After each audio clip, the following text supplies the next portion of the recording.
Alright, hello. Welcome back everybody to the stream. I am just gonna make sure that the audio is working properly as usual. Real quick here.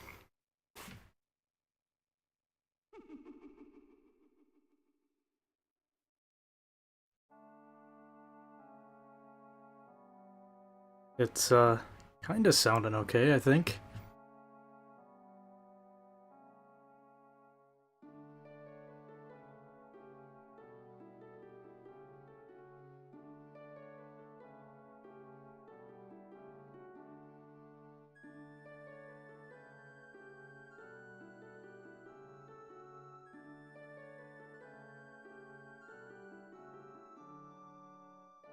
I don't know, it sounds, honestly, it kind of sounds a little quiet. The game sounds a little quiet.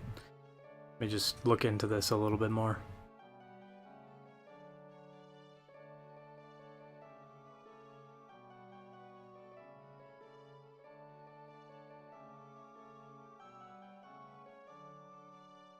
Yeah, I might turn up the audio on this for you guys, hopefully. Let's see, turn that up.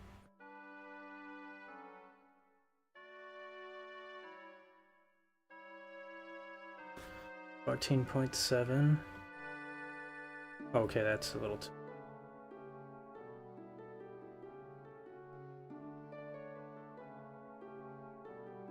$14 might be good. Let's see, where is my voice at here? Sorry, I'm kind of noticing that it's just a tad bit too quiet here.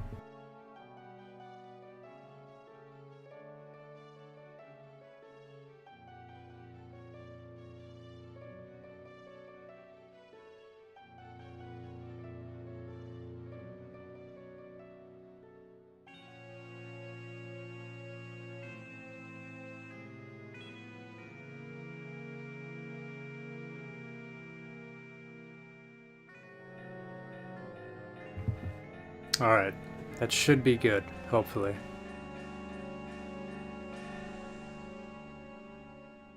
But yeah, anyways, welcome back everybody to the stream. As you can see, we're back to play some Legend of Zelda Majora's Mask. I might, honestly, I'm probably going to turn on my AC here in a bit, and it might affect the background audio a little bit, but it is way too hot here. So I'm going to leave it off for just a little bit. And then, after that, I'm turning it back on. But yeah, anyways, this is Majora's Mask. Oh, a second cutscene, that's cool. Interesting. So if you wait for the second one, or if you wait for... Oh, that's cool. Anyways, yeah, this is Legend of Zelda Majora's Mask. This is my favorite Zelda game ever made. I can't really put into words just how phenomenal this game is, especially with, like, how little time they had to create this thing. It's obviously a sequel, kind of. I shouldn't even call it a sequel, honestly, but... It uses the same assets from Ocarina of Time, and I think the team that developed this had a little under a year to create the whole thing, which is honestly pretty remarkable with what they were able to pull off. It might not seem like a lot now, but at the time, something like this was insane to do. I'm gonna keep talking while this cutscene plays, because I like seeing the second cutscene, but yeah, this is I would say arguably this is my first real, like, introduction into a dark fantasy game. This is, in my opinion, I think this is the darkest Zelda game they've ever created, and it's not even close. Like, they're never coming back to something like this again. And the day that they do, I still don't think it'll match up to how well this game was. I played this a lot as a kid, and it gave me a lot of nightmares, but obviously, like, there's surface level shit, like there's this gigantic moon, And you've got the mask of Majora itself is just kind of creepy. But yeah, let's just get started. We're gonna do Link, just a classic Link.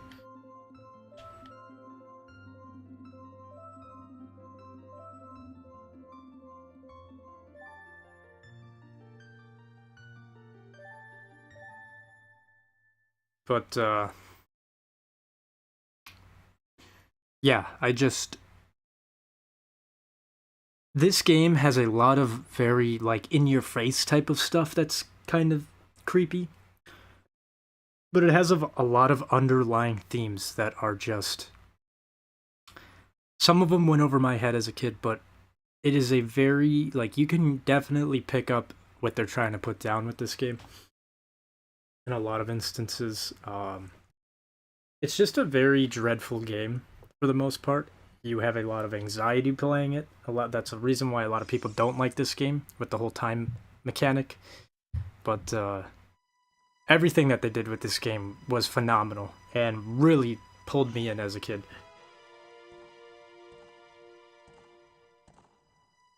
The fact that I can't, I don't know. There's not one single thing that I can pinpoint in this game that is like, oh, this is why I like it the most.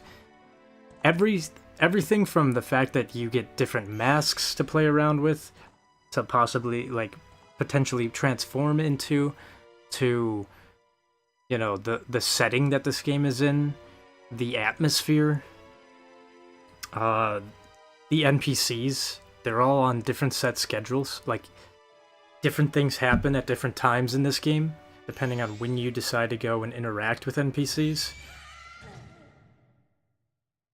It's just... It's phenomenal. In my opinion, this is just peak.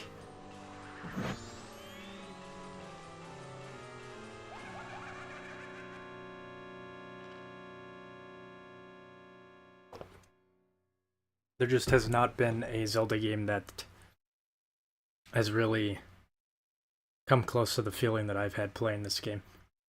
Anyways, we've got Skull Kid back from the original game. The reason why Link is here is because if you guys are watching my previous... uh-oh, Mick. Yeah, we're not gonna do that. Nope. Not right now. I forgot to put my big water jug over here to keep you away. The reason why Link is here is if you were watching my previous stream on Ocarina of Time, Navi left at the end of the game. So he's here searching around trying to find Navi. We've got the Skull Kid from the Lost Woods, but he's wearing a mask.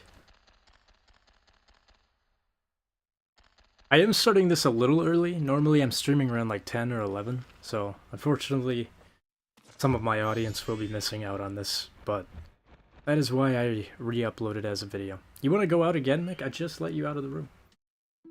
Okay, you guys enjoy listening to Skull Kid play on the flute.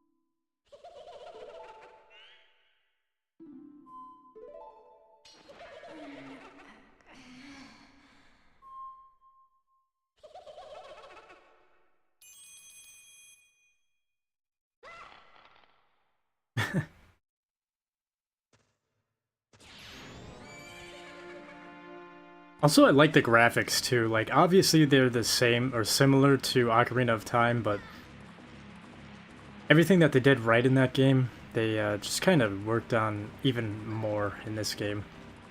There's a little bit of redesign to Link. And his sword, his shield, I don't know, it's just... This game's great. And I also like how, like, the Skull Kid, or Majora, I guess more so, don't know, they're kind of mixed together right now.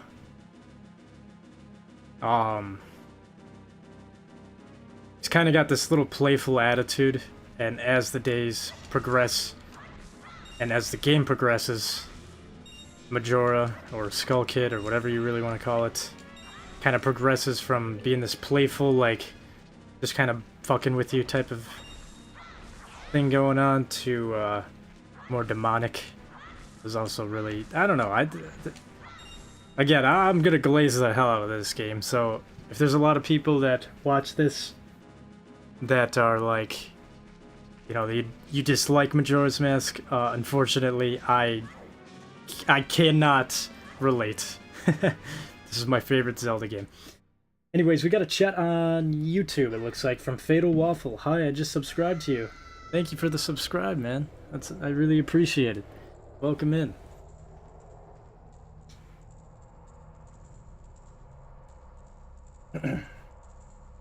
Hopefully I stream long enough that I can get my regular audience in here, because I always like to bring this game to people. There's a lot of people that slightly know about this game and have never played it, but there's even more people who have no idea what this game is. I feel like they're really missing out. So yeah, Majora / Skull Kid took our horse.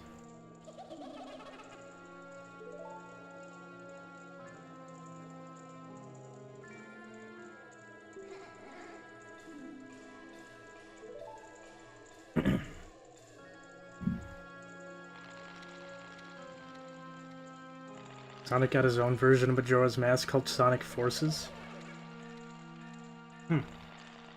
Interesting. That's another series I gotta play. I gotta play Sonic Adventure eventually, or stream it.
Alright, so yeah, it doesn't take us very long to get turned into a Deku Scrub, which is what we're gonna be stuck as for a little bit.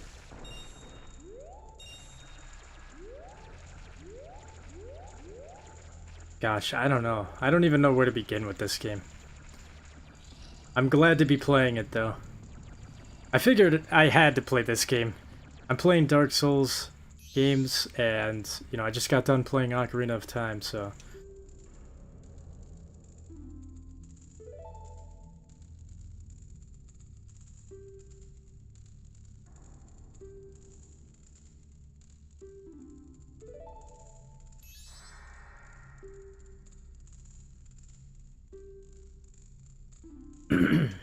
I do kind of wish, you know, with the ROM hacks that I was playing earlier this year, or I guess last year technically, I do kind of wish there was a bit more ROM hacks for Majora's Mask. Where you can get, like, maybe people round hack it to get more masks to turn into different creatures and stuff like that. Let's see. And Zero/Infinite the Jackal introduced in Sonic Forces as Sonic's version of Skull Kid. Oh, it's pretty cool. I was not aware of that. There are Deku Nuts over there. I guess I might as well go grab them. They're not really required. You could just skip going this way and go to the right.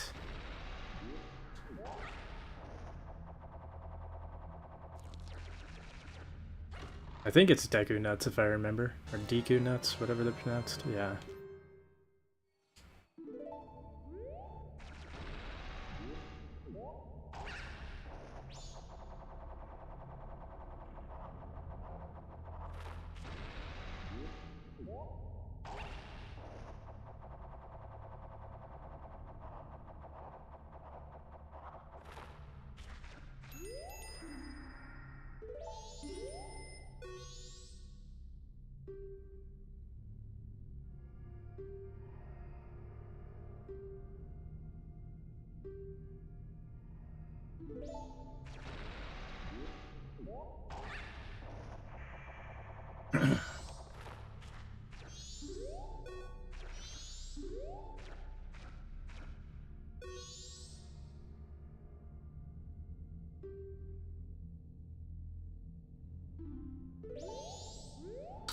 So yeah, cool little thing that I didn't really pick up on until multiple playthroughs is, and this is kind of introduced later on in the game, but every creature that you're turned into in this game is based off of a dead soul, or a dying... You're basically taking the dead version of whatever creature you found and putting the mask on and turning into it.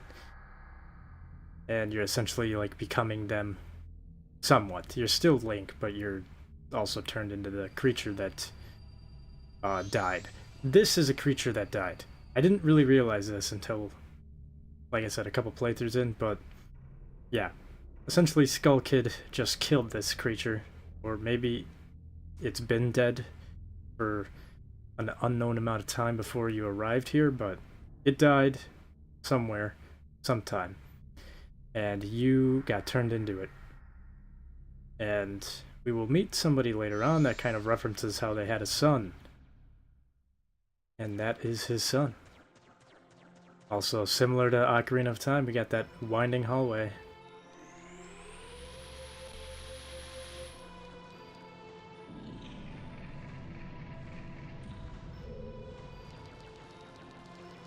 I would say if it's your first playthrough, maybe take a little bit of time to get used to the controls in here. Because, well, once you go into this next area, you are on a time limit, and you will be for pretty much the rest of the game. Aside from very, very small instances.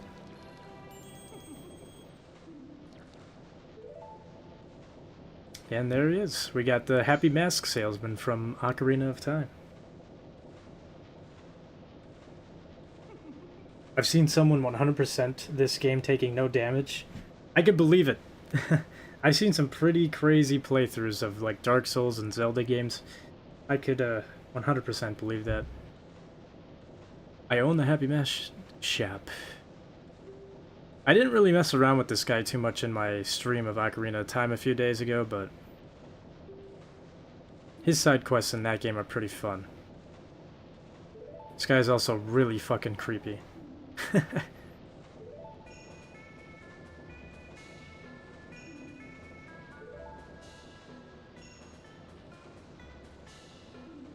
At least in this game. He was kind of a creep in Ocarina of Time, but he's really weird in this one.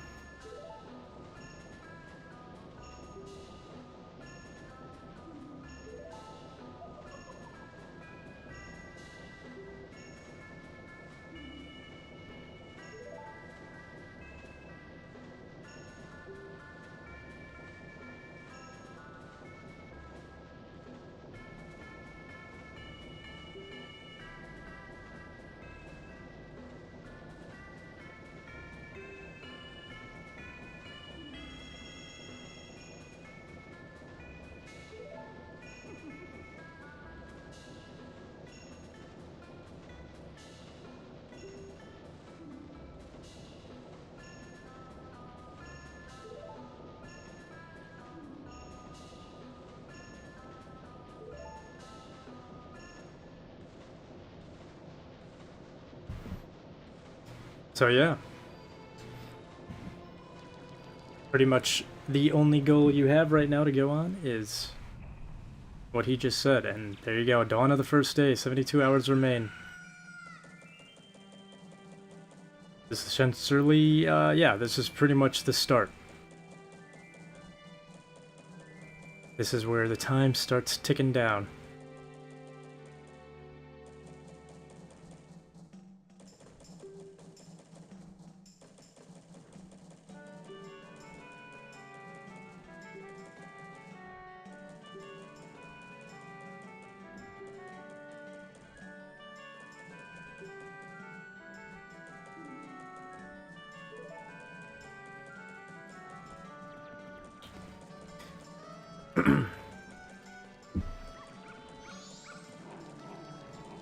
But yeah, as a kid, I didn't really read that first part, and I spent a lot of time being very confused in this game.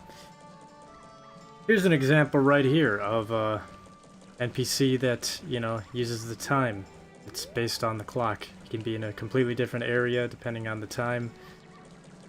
He's also involved in one of the longest side quests in this game.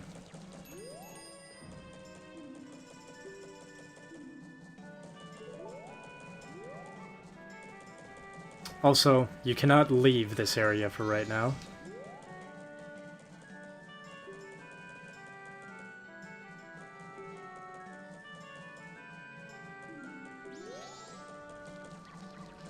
So yeah, start of the game, you are defenseless, you have nothing, and you cannot leave this clock town, which is essentially like a much more expansive version of Hyrule Castle from Ocarina of Time. Also, this dog is just gonna chase me down.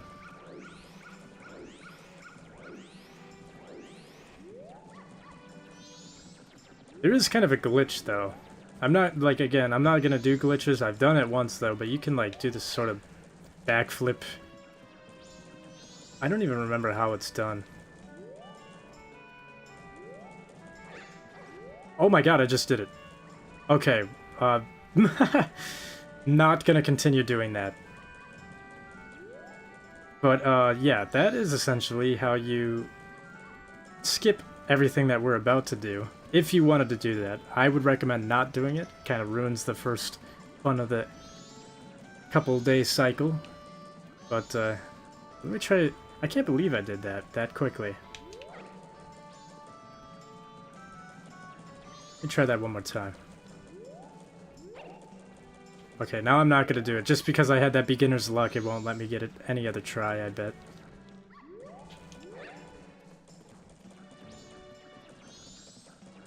One more time. I wasn't even, like, sure how to exactly do that, because it's been such a long time, but... well, I pulled it off really quickly. Anyways, I'm not doing that. Because I am not going to do a glitch playthrough. Anyways, we need to go see the fairy. I really don't know where to start with pointing out things. This is how you essentially save your game. Because unlike Ocarina of Time, you cannot... oh, wait. Oh man, it's on Switch. I gotta turn that to hold. I've gotta turn that to hold, and damn it. This... I can't even reset the game and save my progress up to this point. Okay, well that sucks. I guess this is a good segue to what I was just about to talk about though, but Ocarina of Time allowed you to save from the menu by pausing and clicking B.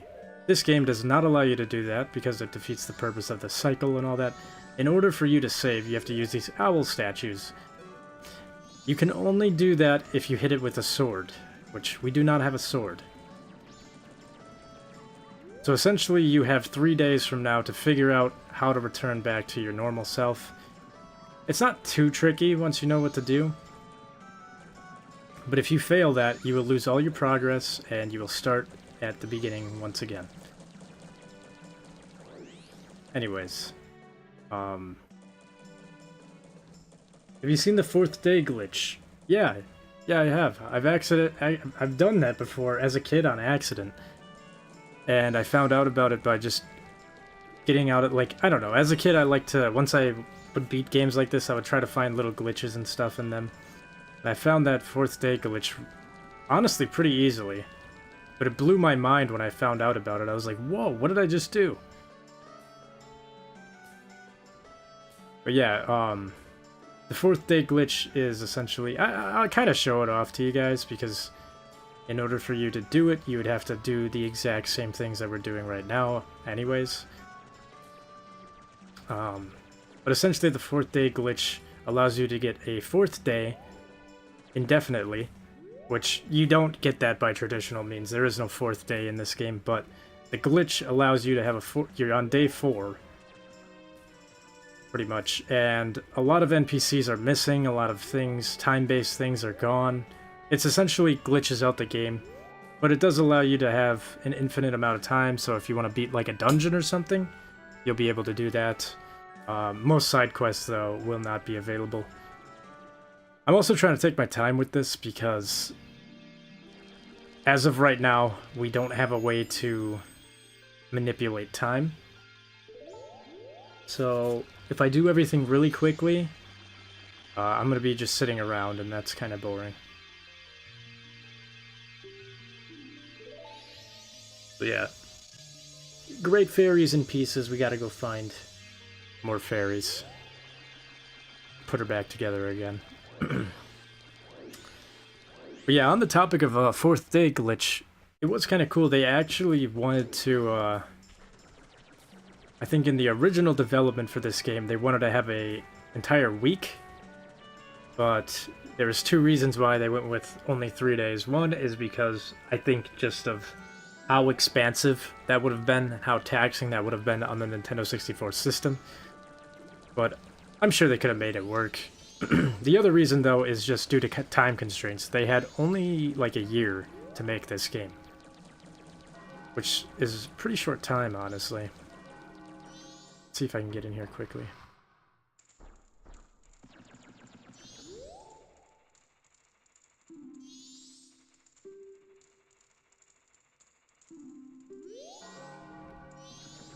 So yeah,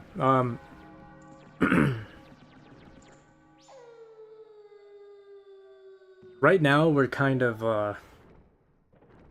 you know, there's a lot of different people we can interact with, but you can't really do any side quests in this state. Most people just treat you like a little child, and yeah, you can't do anything. I guess you're still a child, you're still young, Link, regardless, even when you are a human, but they take you more serious when you're human. Also, I think the, what do you gotta say, Tattle?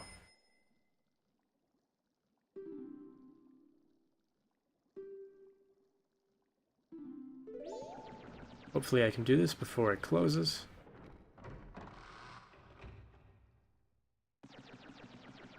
Oh, he's not in here.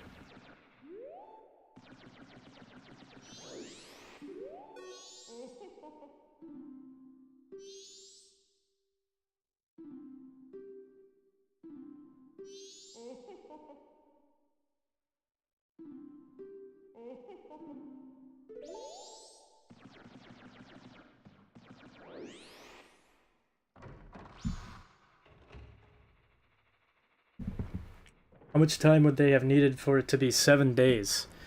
I don't really know. I mean, considering the fact that they created this game in like a year,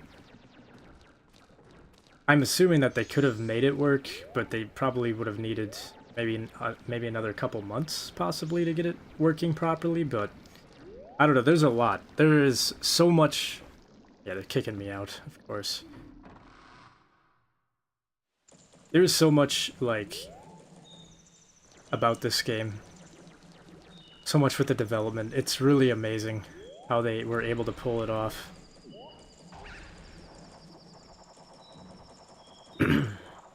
No, I missed the ferry.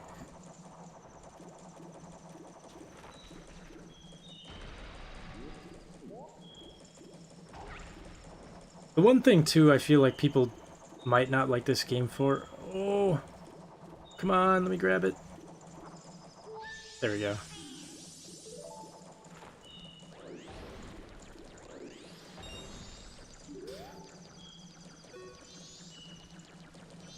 Damn, I really gotta change off the switch.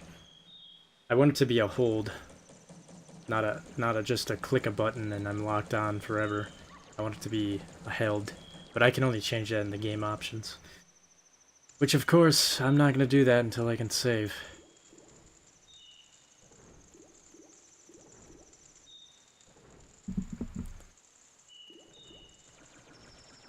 Yeah, anyways, I feel like another reason why people might not like this game is,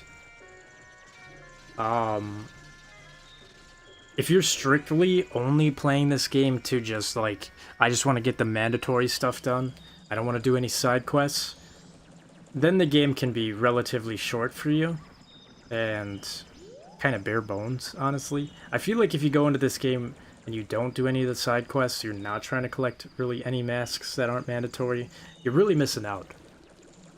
This game, I think this game shines in its side quests and its story. I am still missing one fairy, which is over this way.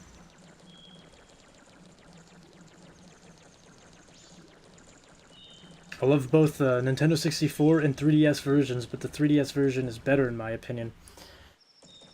Yeah, I like both versions. I feel like I slightly prefer this version for a couple reasons. One is same reasons why, like, you know, people were just... I was just talking about this the other day in the Dark Souls 3 stream with some people in chat. Why is the fairy not here? There's supposed to be a fairy here. Maybe it shows up at a different time.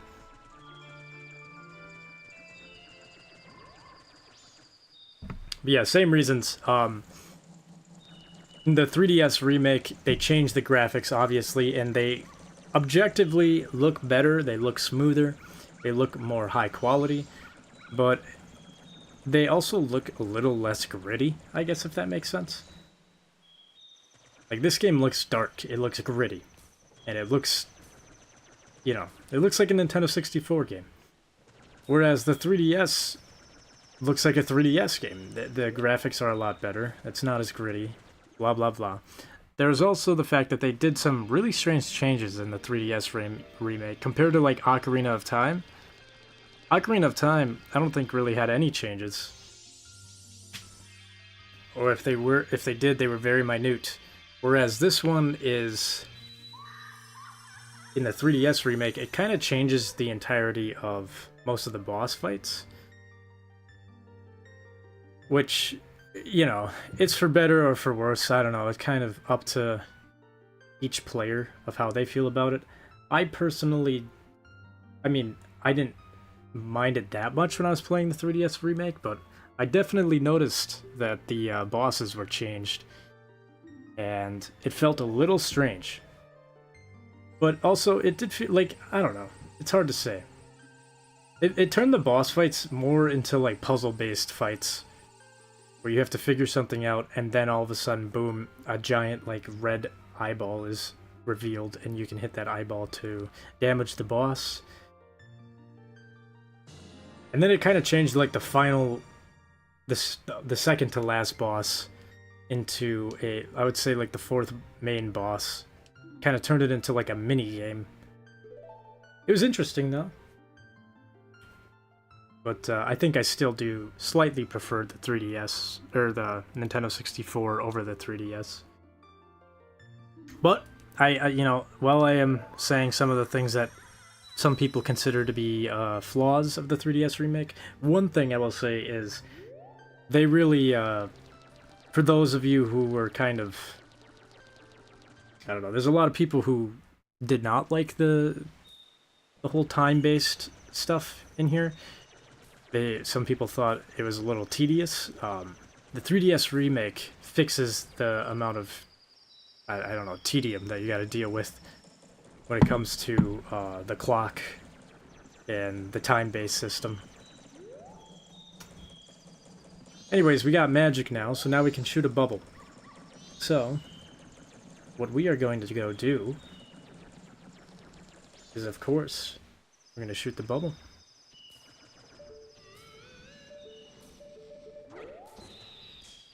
Actually, I might not shoot the bubble. I think I might fuck it. I just don't want to lock myself out of this quest if the time changes. Which it will, because it's shortly going to become the second day.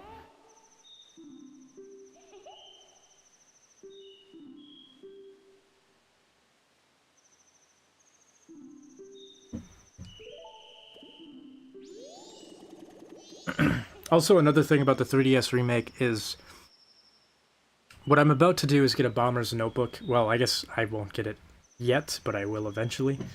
These guys give you a Bomber's Notebook, which helps you keep track of all the side quests and all that. In the 3DS remake, or in this game, when you do something that's important and you meet somebody, it's like, it gives you a little jingle, and it's like, this person wants this. Like, you know what I mean? In the 3DS remake, they do the little jingle, and then it stops the game, pauses the game for you, and then fills it in on the notebook, which adds a little bit of extra time. I mean, I'm kind of nitpicking, but still, was slightly annoying.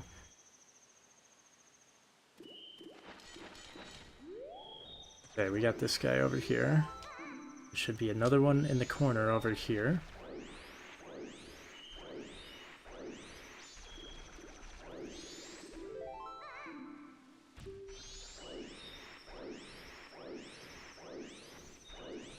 I don't know if I'm gonna beat this before it turns to the second day. Might be cooked.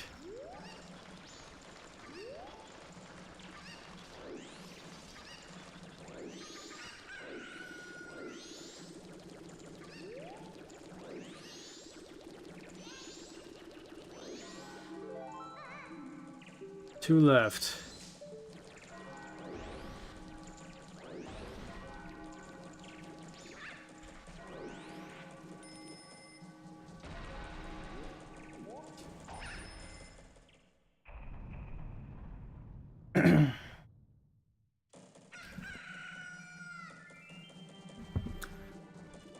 Ah, yeah, see, this is why I should have waited. It reset my progress for these guys. Okay, I gotta start it all over again. That's okay. That's the other thing I really like about this game, like, the music changes in the Clock Town, especially in the Clock Town. I also haven't even done this yet once, but if you look up in the sky, pretty much no matter wherever you are in this game, you can always look up and you can see this moon. This moon will slowly, always slowly come down.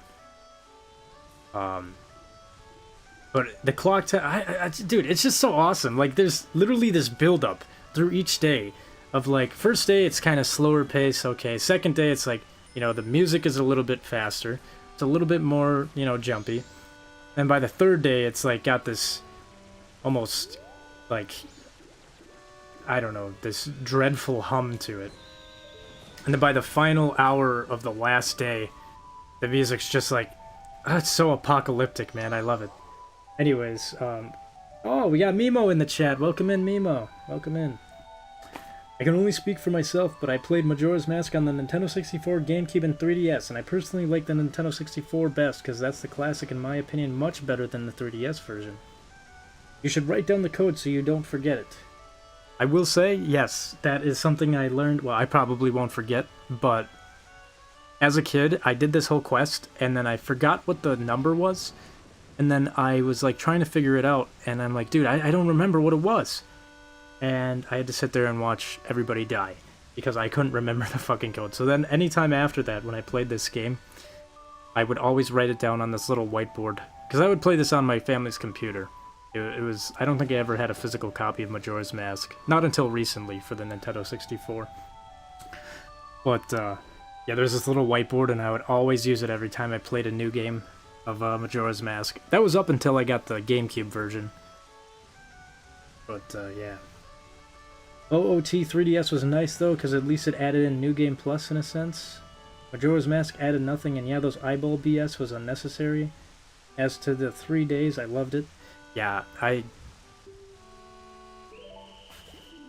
liked the 3DS remake of Ocarina of Time. Majora's Mask was a little strange.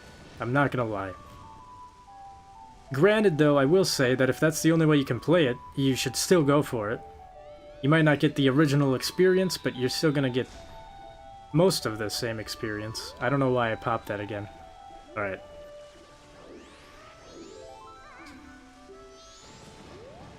Also, another thing too, maybe that's another reason why people don't like this game. This game was really fun to me as a kid because I had a lot of, I had a lot of time to play it. This is one of those Zelda games where you're gonna want to probably have a lot of time to sit down and play it and mess around with it. It's not one of those... I mean, you probably can finish it pretty quickly, but if you want the full experience, you don't want to rush it. You know what I mean?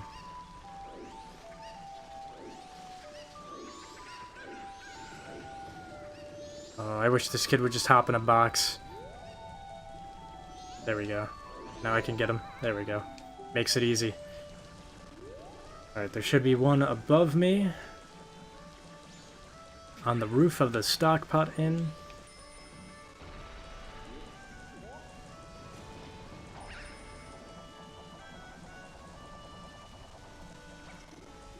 Oh, nice. I Z-targeted, and it just screwed me over.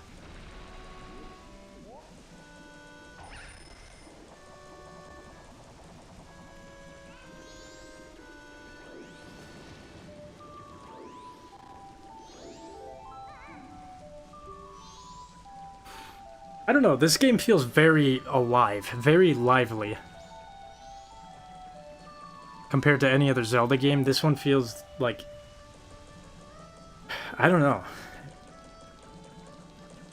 Like I said, it's kind of hard to describe, but, you know, everybody's on their own schedule, and it feels like you're in a living, real world. Nobody's just standing there waiting statically for you like every other Zelda game. Well, I mean, there is some people, I'm sure. But, for the most part, a lot of the NPCs are on their own schedule, doing their own thing, you know? They're in their own little world.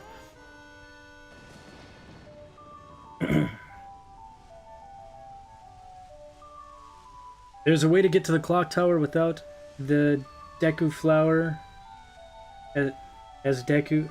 Wait, I'm sorry, I can't read. There's a way to get to the clock tower without the flower as Deku, but it's a bit tricky. Yeah, I was just talking about that. That's so funny. I actually just did that. I was just talking about that a couple minutes ago, and I was like, yeah, I can't believe that I did it, but I did it on my second try. And,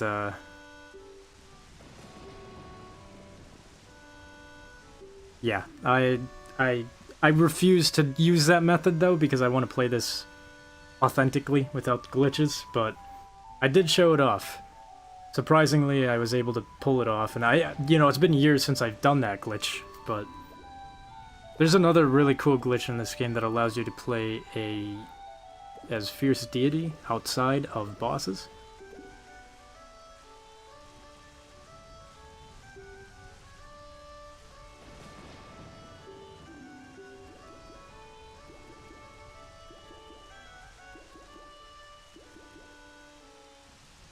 Alright. This is not a code that you want to forget. This is very important. If you forget this, you pretty much have to wait for the next cycle, as far as I remember. Anyways, 42-31-5. 42-31-5. Awesome. 42-31-5. We're just gonna run over here immediately so that I don't forget that, because that is the last thing I need to do right now. 42-31-5. 42-31-5.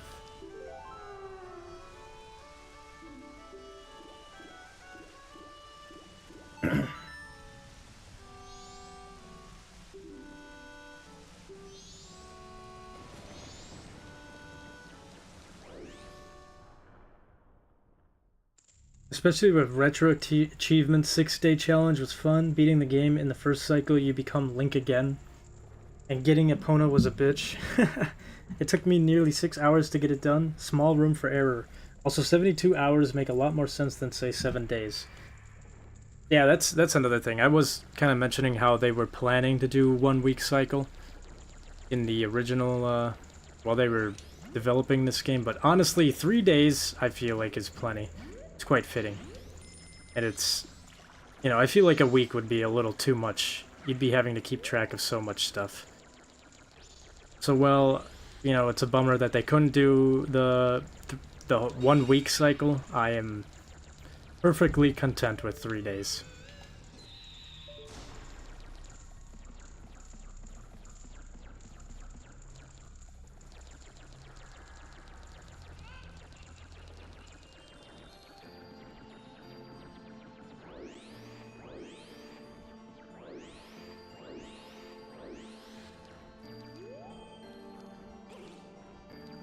Do you want tattle? Alright. I am gonna... Actually, I don't really need to pause. Honestly, I can let time flow while I read the chat, honestly. Too bad it's 720p, so I gotta redo it. Did you write it down? But gonna need some help to set up a live stream, but not my cup of tea, so a friend will look into it when he has time. I don't think he did. I did not write it down. What was it, 42.31.5? I don't think I'll ever need it again for now. Not in this cycle. But yeah, I would recommend writing it down. I can always get back in here later, though. Well, I shouldn't say that just yet. I'll be able to get back in here once I'm able to become young Link. Or human again. You can essentially skip the whole Bomber's Hideout thing. I'm gonna stream the redo games like Majora's Mask. Hey. I wouldn't complain. Having to replay this game it's a treat. I mean, here I'm replaying it right now. The last time I played this, if we're counting the 3DS remake, I played the 3DS remake around 2017, 2016, I think. But, the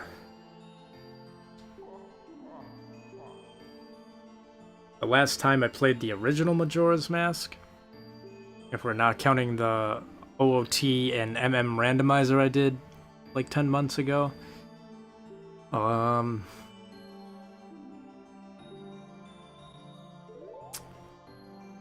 gosh, I can't remember.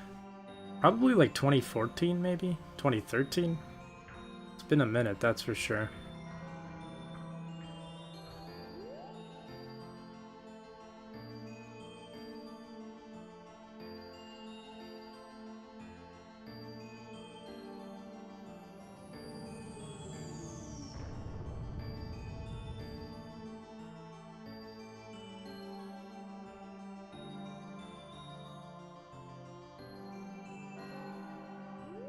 I do like how every day too, if you look through this telescope,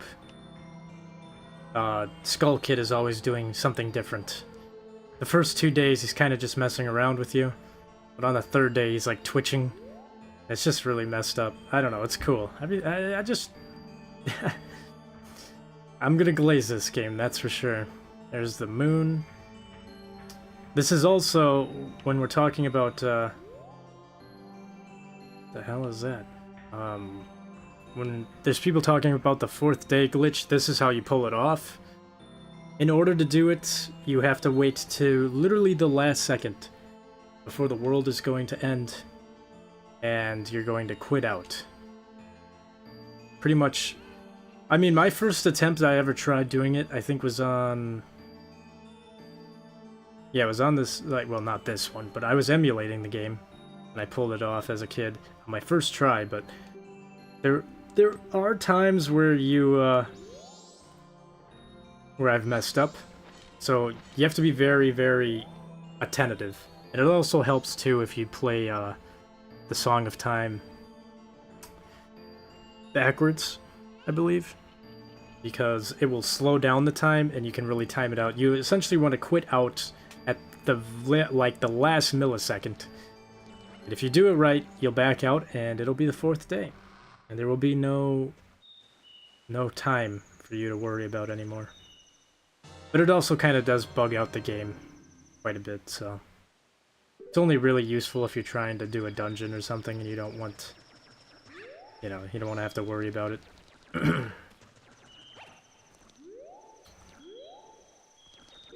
Anyways, moon tier is what we need. We've got that, so onward we go.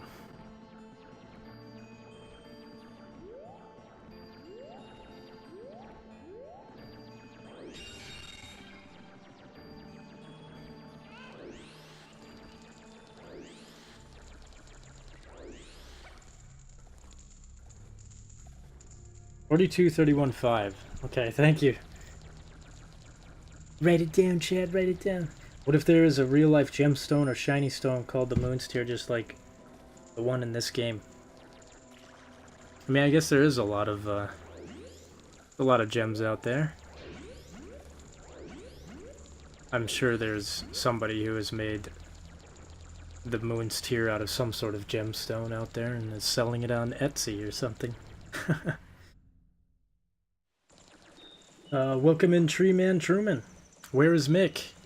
Mick is outside of my door right now. Well, not sitting outside of it. He's playing around out there. I can hear him playing with his... Well, it's not... Honestly, it's not his toy. It is the dog's toy, but... I guess they share a toy now. I think he misses the dogs. They're not home right now. But he'll see them again pretty soon. Let me see if I can do this again. I don't know how I pulled that off on my second try, and I didn't even really know what I was doing. There we go. That's how you do it, if you wanted to skip it. But regardless, I am going to be up here by doing this. This is how you do it, the normal method.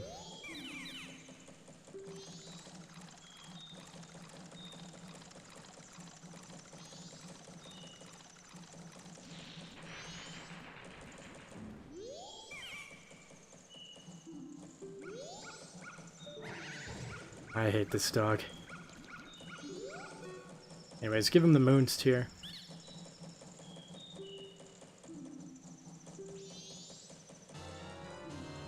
And get a land title deed.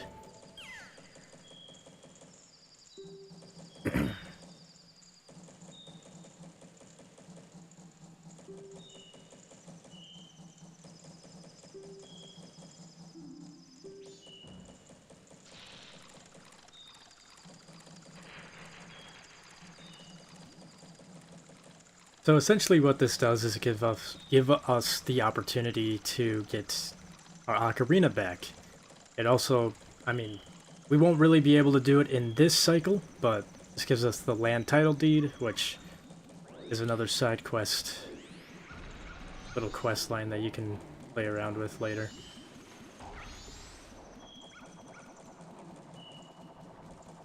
I'm gonna grab this heart piece. And now,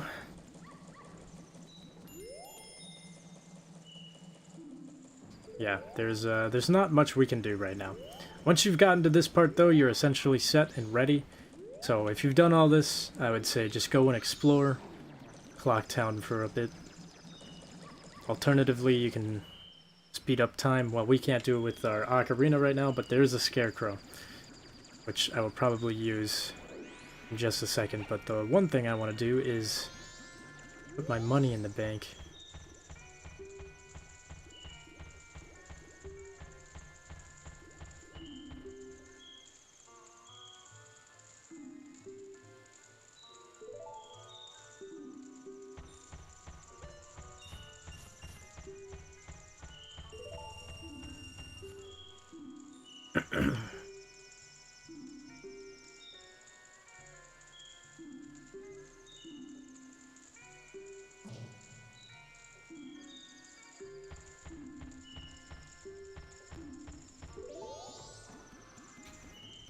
So yeah, if you have a lot of rupees and you don't want to lose them because every time you reset the cycle you will lose any items that are not key items. Well, you know, I kind of take that back. Some key items you will lose, but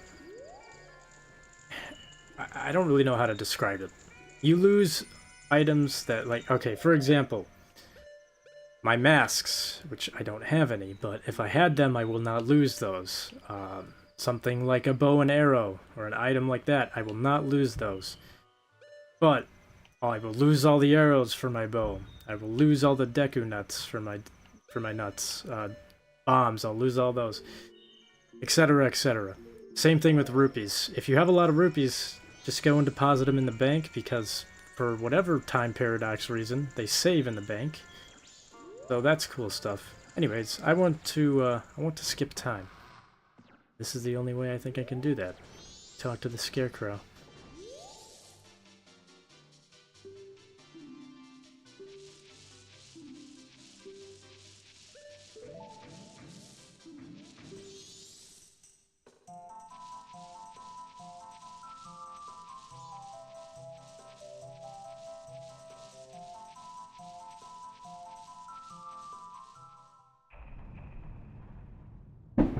Jesus. I keep forgetting that it's fucking July, man. These fireworks are scaring the shit out of me. I think they're gunshots. That one did really sound like a gunshot. Okay. Yes, let's dance.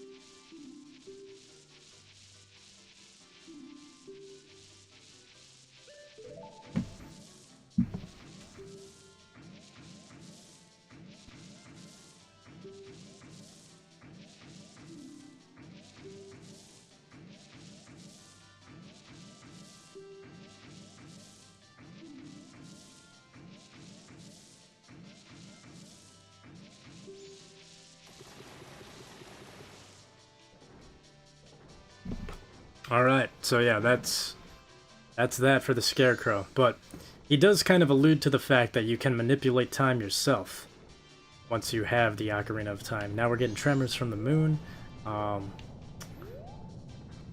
which I felt like a fucking genius when I found this out as a kid, and then I replayed like the Ocarina of Time backwards. Or the Song of Time, sorry. Played the Song of Time backwards. I was like, dude, this is awesome! I can mess around with time even more. It was, I don't know, it was super cool. Anyways, the moon is quite close now, and it's going to get even closer.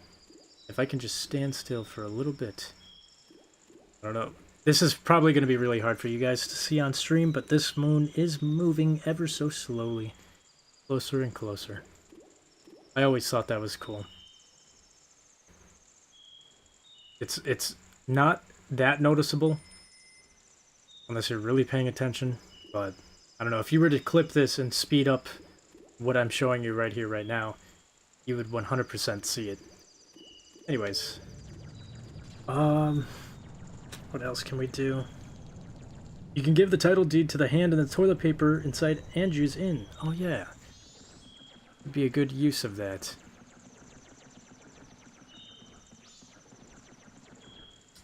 We'll give you a heart piece, and since you cannot use it yet anyways, might as well get it.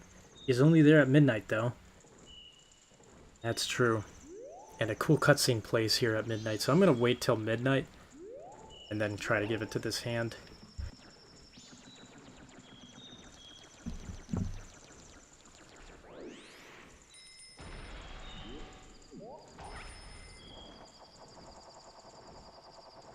Another cool detail is almost everybody has gotten out of town. This guy does not believe that the world is ending, though.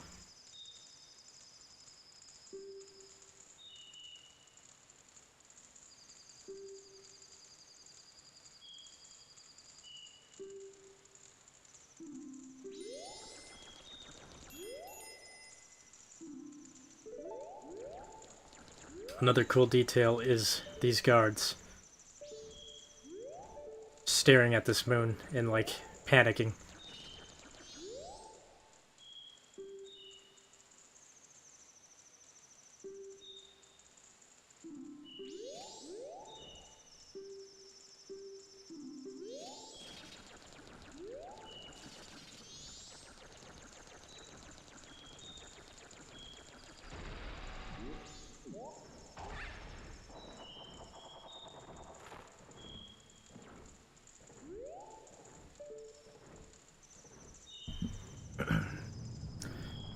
Yeah, the moon is quite close now. And we should get a little cutscene here. What I'm gonna do, hold on, I'm gonna save state here because if I don't get back here in time, I do not want to have to redo everything, but I should be able to get in and get out as fast as possible and still make it back on time. I like that it plays Saria's song. Oh yeah, for the Scarecrow, that's pretty cool. I always liked that as well.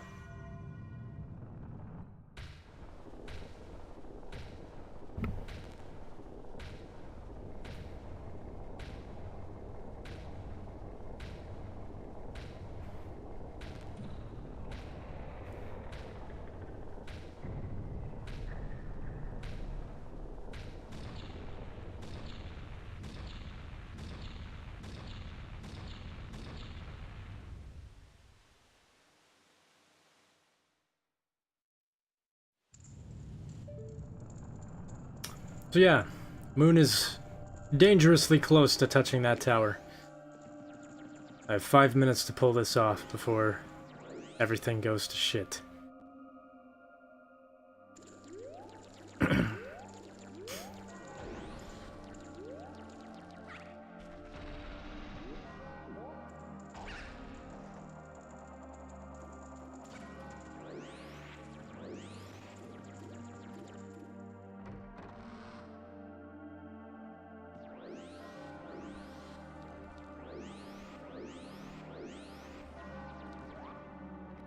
And here we got a little ghost hand in the toilet. Oh. This thing really creeped me out as a kid.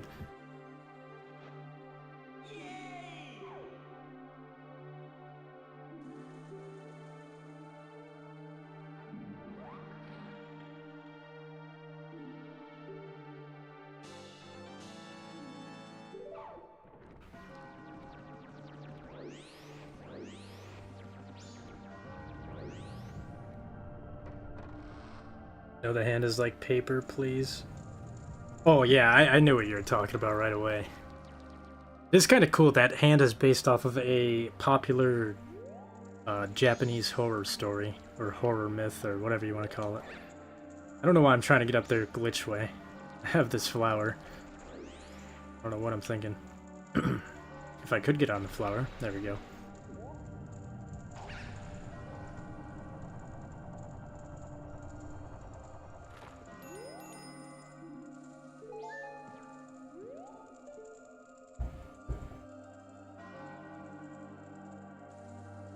Oh yeah, that moon is moving.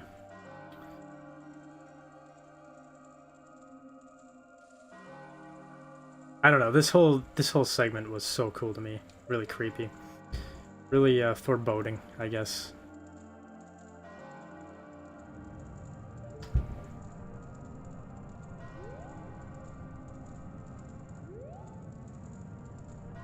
I don't know what to say other than, yeah, that, I mean, I have a lot to say about this game, but I don't know. Cool stuff all around. Yeah, I will say, if you get to this point in the game, if you see this timer, whatever you're doing, fucking do it fast. If you're close to getting to the clock tower, get there as fast as possible. If you're in a dungeon, try to finish it quick. But if you have the Song of Time, play it. Jeez. Man, I'm living like this in real life right now. There's fireworks going on outside of my house. This is very ambient. Yeah, dude, this shit had me fucking freaking out as a kid. I'm like, oh my god! I can't get up here! It's going crazy! The world's gonna end! Everybody's gonna die! Anyways. Just had to get you guys a little bit nervous there for a second.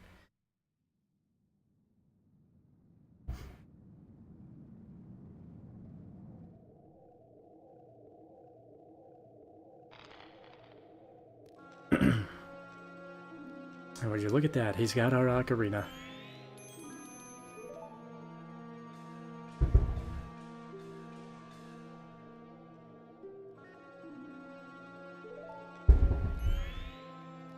I don't know if you guys can pick up, if my mic is picking up these fireworks or not, but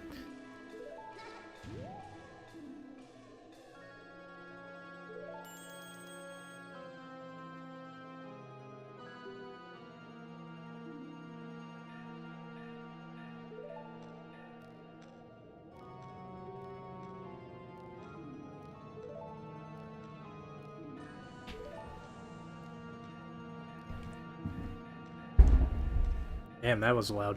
I also remember having a manga of this game as a kid. They made like a manga, like a comic book series, which was pretty cool. Pretty cool read.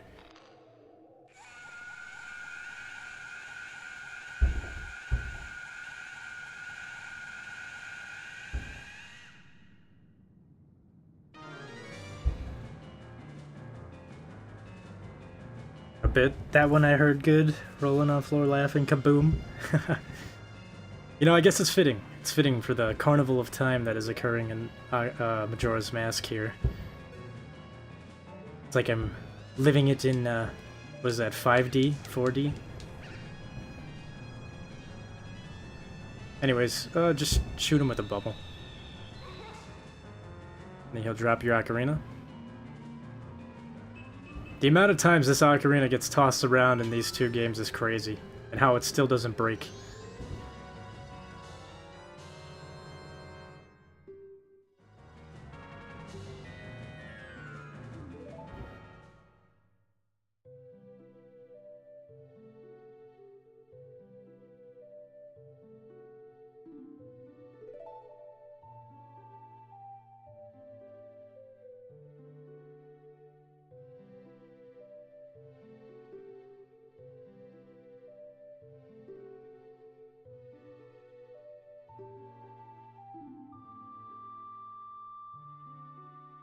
Damn, that's really depressing to think about. For those who know this lore, the lore of this game, I don't really want to spoil it, but this game's been out for like over 20 years. It is heavily implied that the Link in this game dies, either on his way back when he completes his journey in Termina, or on the way here, and all of this is just a like his brain making up memories. But regardless, Link does not see Zelda ever again. But we do see this specific Link in Twilight Princess, just not as the Link you play as, which is really cool. I mean, I guess not cool that he's dead, but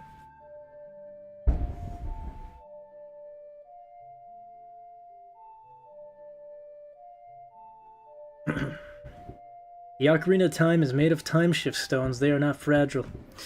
All I know is I had an ocarina growing up as a kid, and my sister broke it very easily on our carpet. I'll never forget that. I'm sorry, I just gotta yab about this real quick, but I remember, I think I was 8 years old. I got a GameCube, and I got an ocarina for my birthday. Very cool birthday present as a kid. And I remember like a month later, I pulled out the ocarina while I was downstairs. I was playing around with it. And then my sister came downstairs. And then I hid my ocarina, or at least I thought I hid it, in a well-hidden spot. And I was playing around, and I went to go back for my ocarina in my little hiding spot. And it was not there. And then I asked my sister, "Where is my ocarina?" And she's like, "I don't know." And then I was like losing my mind. I'm like, did I forget where my hiding spot was? And I went to go look back at it, and I'm like, what the hell? It's not there. And then like I looked in that general area. It was underneath like a rug. That's what it was. Yeah, I hid it underneath a rug. It wasn't like a rug that was laying on the floor. It was like a rolled up rug. And I went to go look next to that rug again. And next to that rug was my ocarina in pieces. And I was like, what the fuck happened? And then I pieced it together, and I'm like, yeah, my sister fucking broke it. And then she eventually admitted, yeah, I broke your ocarina. I don't know, I still to this day don't know how she did that. Maybe she picked it up and like was gonna run away with it and then dropped it or something, and it broke. And then she tried to hide it next to my hiding spot. I don't know. Anyways, oh, gotta play the Song of Time.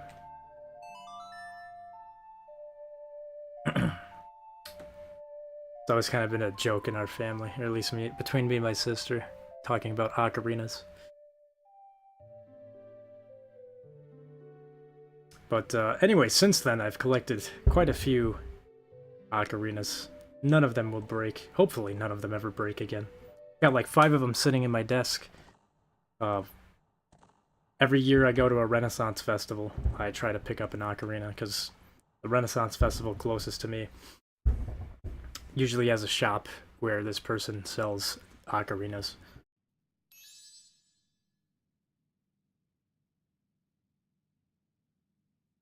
Did she apologize for breaking it? I don't think at the time she did. I think like a couple days later she did. I was super upset though. I remember I like was silently crying in my room, like that anger crying. We're like, oof, oof. Yeah. I was like, I'm gonna break her fucking Barbies or something. I was like trying to think like, how can I get her back? Because that was a super cool gift for me as a kid, and of course it was broken. And me being like, oh wait, what am I doing? Me being as young as I was, surprisingly, I was really, really gentle with that thing. I spent so much time taking care of my ocarina, making sure that I never, like, left it out for too long. Like, I put it back in its soft little case, and I only pulled it out. Like, I was not throwing this thing around like crazy. So I was really upset when it broke.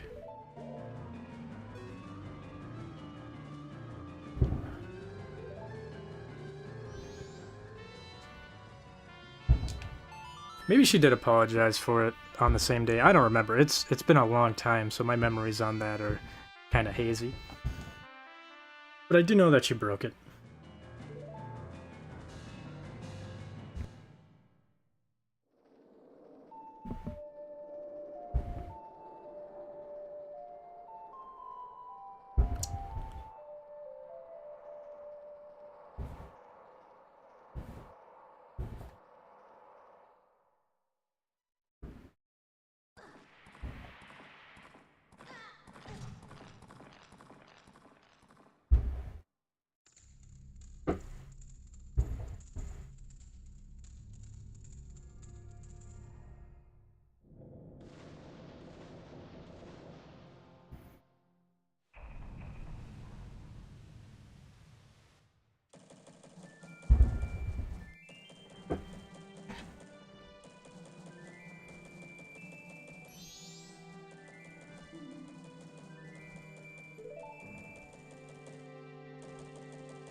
So yeah, I guess this is another... Get out of here, dog. Another thing that I know a lot of people kind of complain about Majora's Mask being, which I can understand, but that's kind of the point of this game is, you know, you'll progress, you'll do all this progress and you feel good about helping people and solving their problems, but eventually you will have to play the Song of Time and start the cycle over, which essentially erases all of that progress that you did. Granted, you will still get the rewards for most of the side quests, like, pretty much every single time. You'll retain those, but, like, if it's a mask or something like that, not if you get, like, oh, that's 100 rupees or something, or like a, I don't know, if you got a bundle of arrows for a side quest. I don't even think there is a side quest like that, but you know what I'm saying? It's, wow, it's getting really laggy right here for whatever reason. But that's kind of the point of the game. Wow, dude, it is chugging. What is going on? I was not doing this before. My older brother had an ocarina once. He had one once, I mean. Yeah, they're cool, man. I still don't really know how to fully play them, like, properly, like a 12-hole one, but regardless, they're still cool. Why is it chugging, man? I don't understand what's going on. Like, lagging.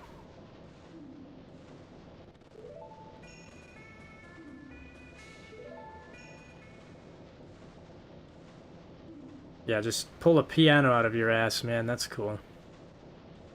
I don't like the way he's looking at me either with his head turned like 180 degrees.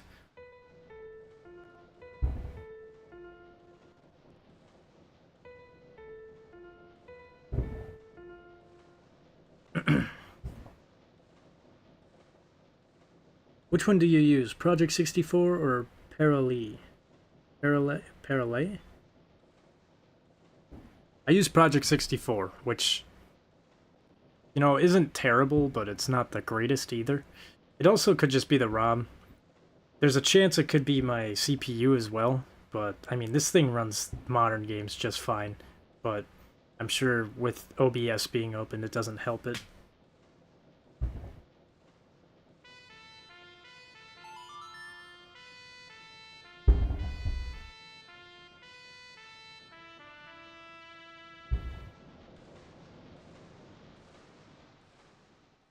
I mean, Mupin, my bad. Mupin is something I gotta try that. Muppet.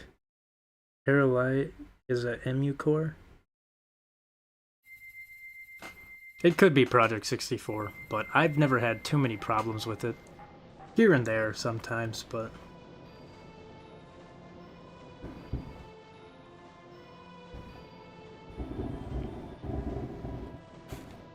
Wow, those fireworks are going crazy out there. You managed to play some of the Ocarina songs as it came with a manual of the songs. Yeah, the original Ocarina that I had as a kid was like a 4-hole, I think. I think that's what it's called. That one was easy to play, Ocarina songs. And it also, yeah, it as well, it also came with a manual for me to learn and play songs from Ocarina of Time.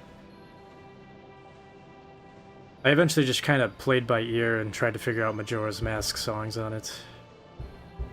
Anyways, we get a really cool song from this guy that helps us for many different things, but primarily masks. Kind of soothe the souls of those who are dying, and then turn them into masks.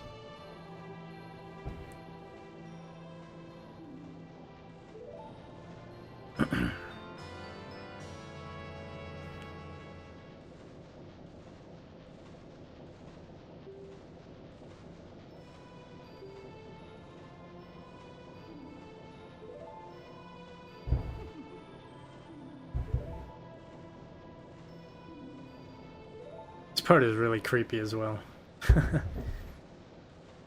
Creeped me out as a kid.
That is also another thing I really liked as a kid.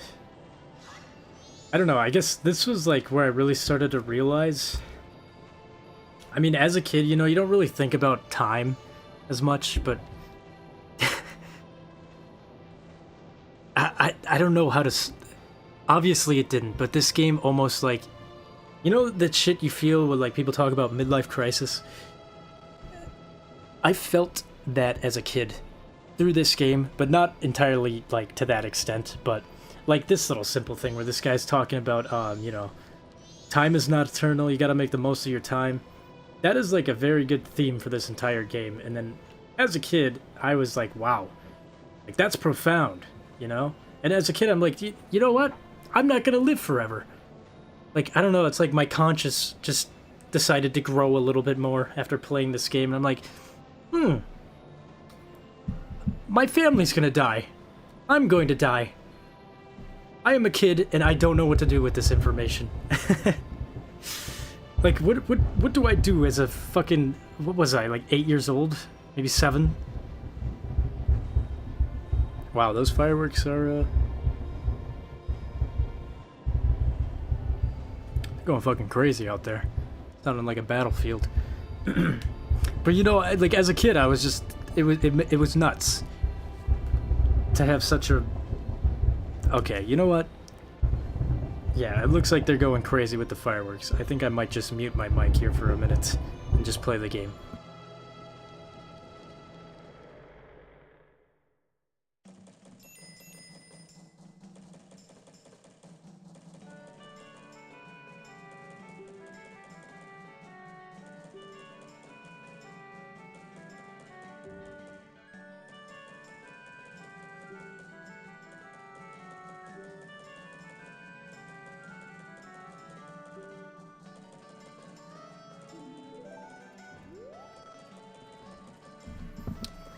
Alright, it sounds like the fireworks are relaxed. They're cooling off a little bit. Anyways, what I was trying to say was, I don't know, that this game is... For it being a kid's game, you can walk away with some pretty profound life advice. Which is what I did as a kid. I was like, damn, you know, like that's... I gotta do something with my life. But I was a kid, so, you know, obviously, what do I do with my life besides go to school? But it did really kind of make me think about life and afterlife and how much time, you know, I have. Which is crazy to think about because that was a very long time ago. And I am quite a bit older now. And it does not make me feel any better thinking about that. Anyways.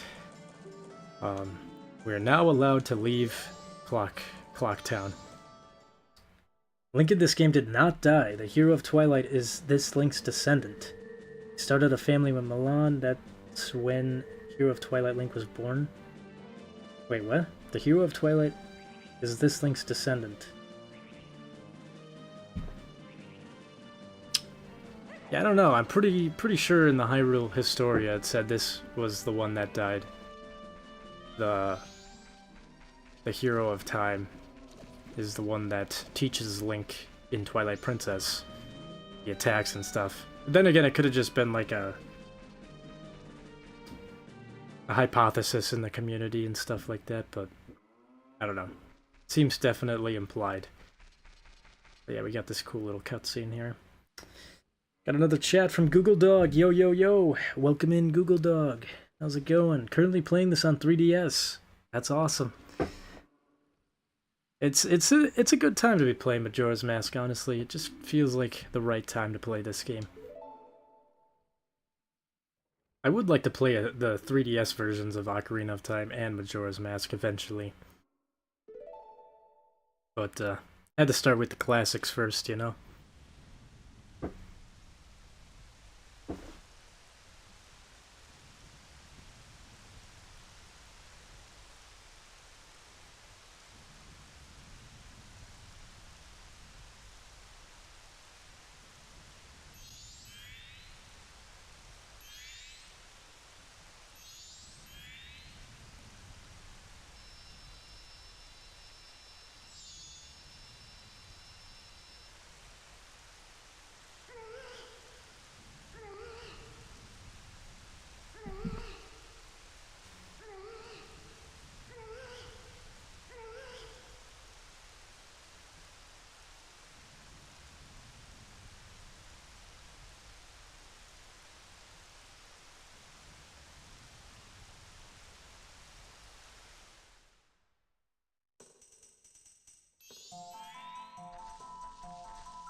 I just forgot.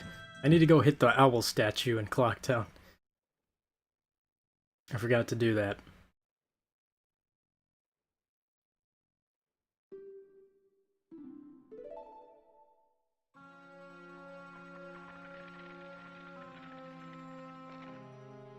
Also, I always kind of thought it was cool. The mask salesman has a Mario mask.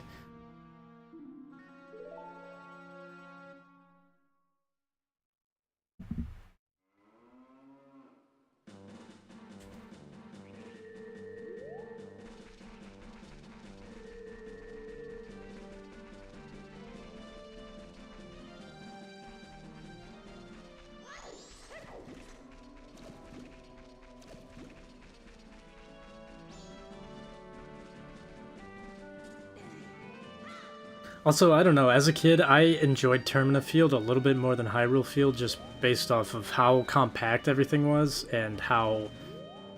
You know, everything just kind of changes depending on which direction you go. Like, obviously this is more wood, that one over there is a bit more, like, beach type of stuff going on. That one's more of, like, a canyon, desert type of vibe, and then across the way we've got, like, a mountainous... you know, like frosty mountain type of thing.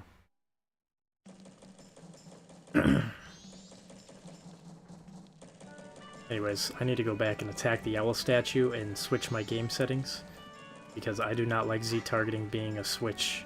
I want it to be a hold.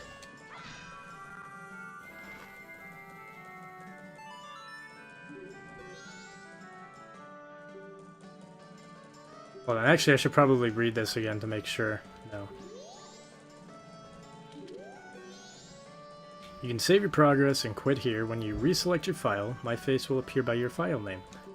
This indicates that the next time you reopen your file, you resume playing at this very place and time with your current status. Warning, if you reopen this owl file then reset without saving at an owl statue, you'll lose the progress you've saved here. The next time you open the file, you'll restart at day 1 with the status you had when you last saved using the Song of Time. Okay, so that kind of explains it a little bit more. The two ways of saving in this game are using owl statues, but that's like a temporary save, or I would say like the main best way to save in this game is play the Song of Time. Let's go options, and let's put that to hold. I don't remember having to do this as a kid, though. I always thought it was just on hold right away. But I don't know, maybe not. Maybe it's just because my dad probably played these games first, and then I got to play them, and he always changed it to hold, but whatever.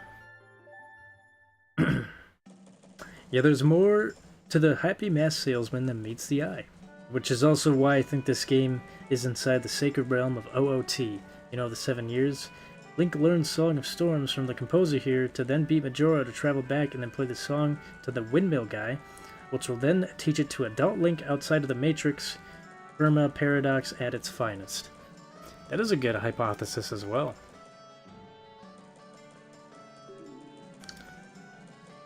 It could be too. Yeah, I don't know.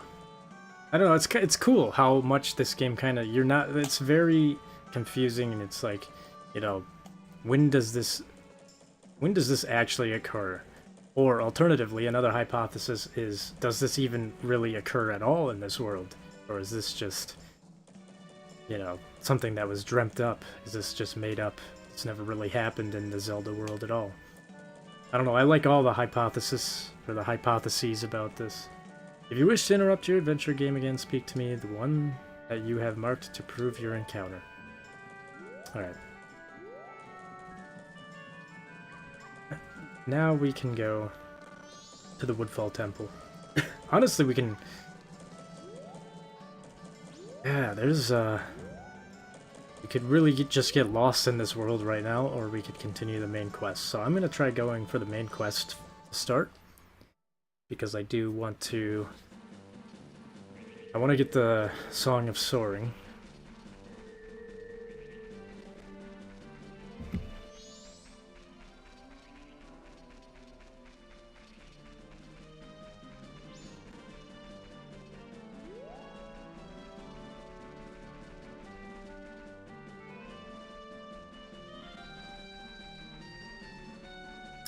Yeah, Happy Mask Salesman only made 3 appearances in Zelda games.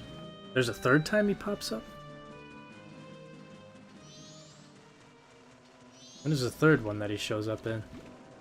Ocarina of Time, Majora's Mask, and another one, not sure which one. I'm not sure which one you're referring to either.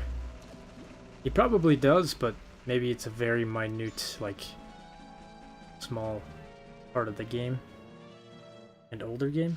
Maybe, like, I wonder if it's one of the Link's, like, Link's Awakening, or, the Oracle of Seasons or whatever, possibly. I didn't really play much of those as a kid.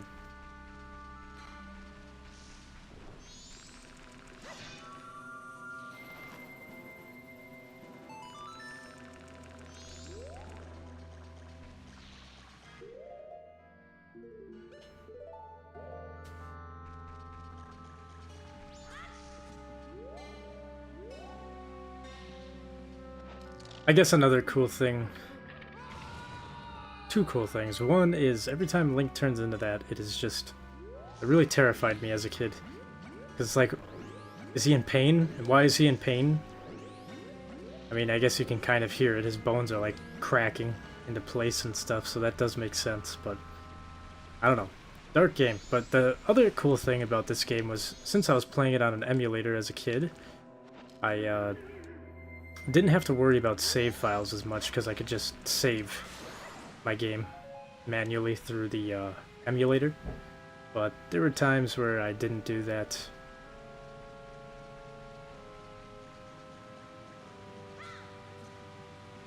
And, you know, I would regret it because if I didn't, I don't know. Emulation at that time was not really refined as well as it is now. I mean, I definitely remember I'm pretty sure I was using Project 64 way back when I was a kid playing this. It's come a bit of a ways since then.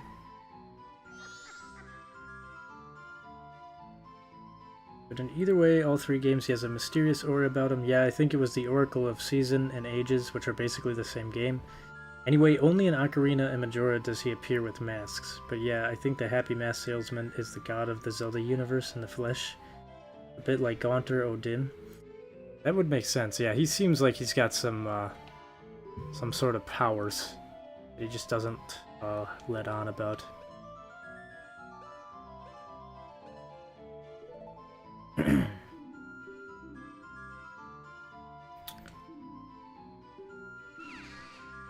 Another cool thing is, depending on what time you decide to come to this area, this witch may or may not be here. Because her sister is missing or whatever, so if you come here during a different time, you might be able to see the witch flying away to go search for her sister. Anyways, we gotta deal with this area. We got a little monkey. Cute little monkey. And of course, the classic Lost Woods theme.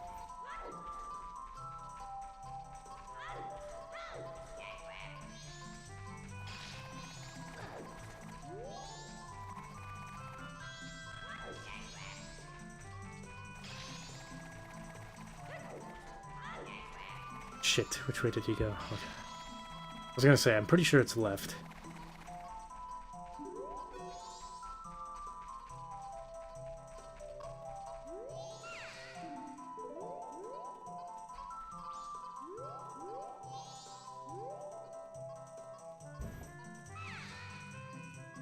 Unlike in Ocarina of Time, these witches are actually pretty helpful to us.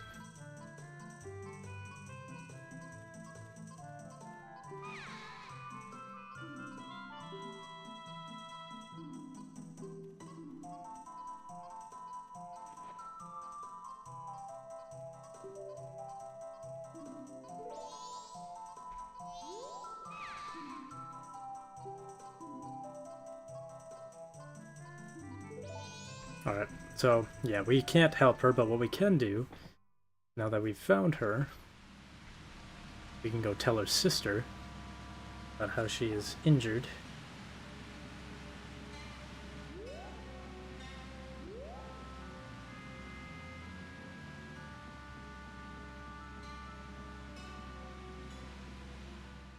Well, he knows who you are, Link. He knows everything about the royal family, but also seems to know about a long-forgotten tribe from which he took the mask from after they buried it, and vanished for thousands of years, so he must know a lot. But why would he... Yeah, that's honestly... Yeah, facts. Even in the manga, it's like... I wish that they did explain a little bit more about this guy, this happy mask salesman, but I feel like, one, time is long past for that. Nintendo doesn't care about that guy anymore, but two, I think if they explained more, it would actually ruin it, because the reason why that guy is so interesting is because he knows way too much. There's some weird aura, like you said, around him, and the fact that he's so mysterious kind of adds into like the vibe of him, you know what I mean? If they explained like, oh yeah, so he came from here, this is what happened, he's actually this, and this is what he does, like, I don't know, it would probably ruin the kind of the vibe from that character. Anyways, talk to the witch.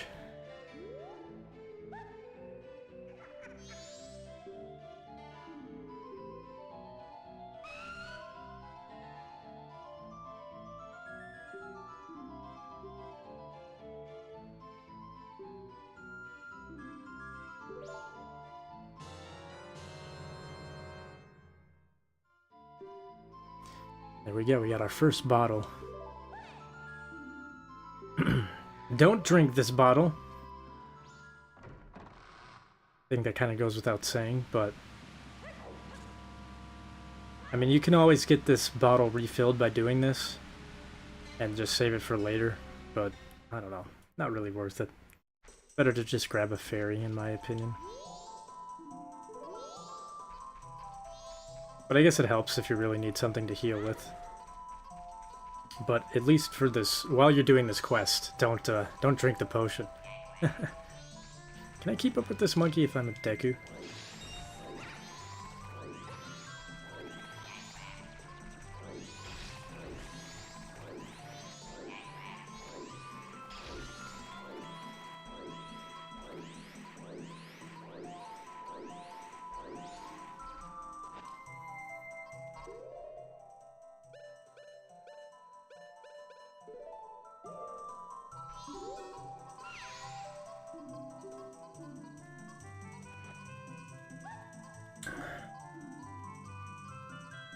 Why would he wear a mask of Mario?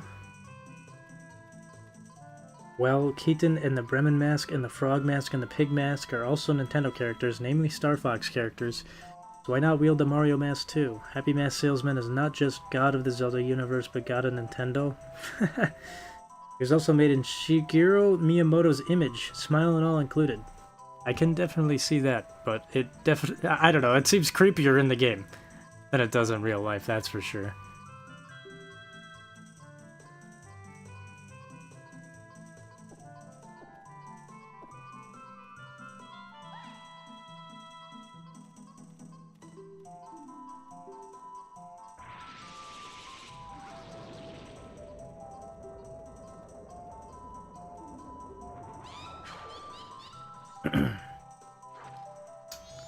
I also like the design of the bottles in this game.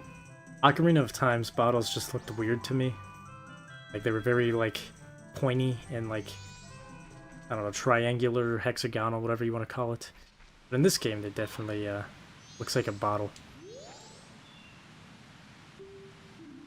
Me been watching you.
Alright, because obviously we saved her, we get a free ride.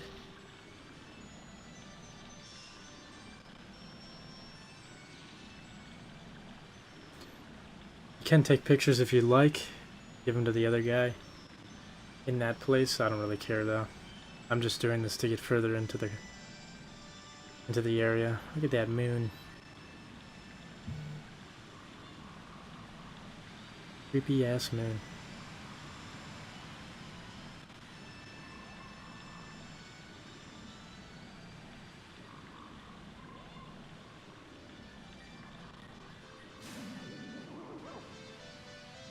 There's also the frogs over there. One of the frogs.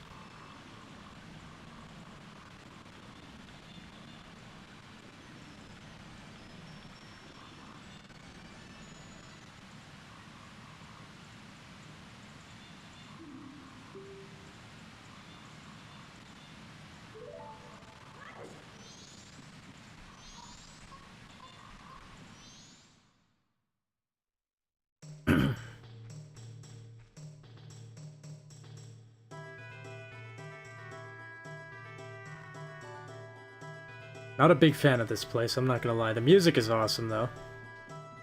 But I don't know. I get very anxious with the whole maze thing.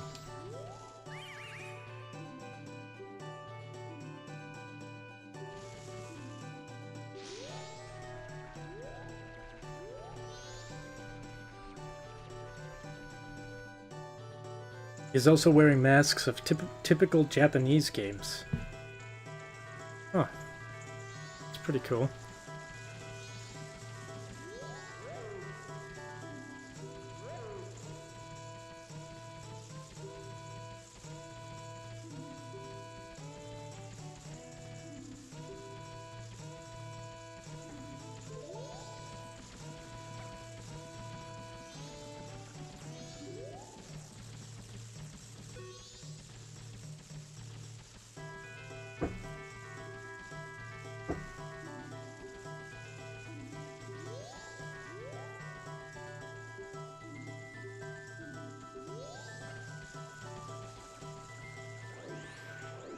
Alright. Operation Save Monkey.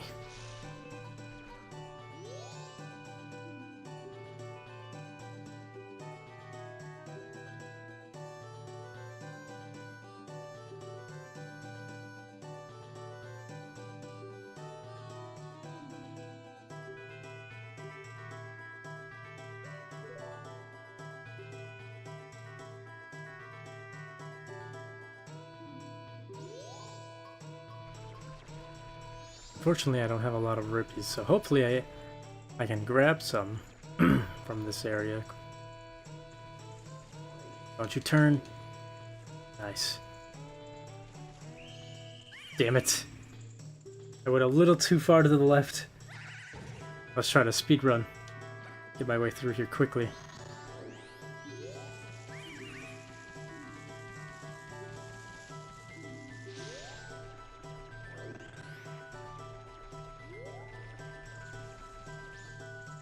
Oh, here's some rupees.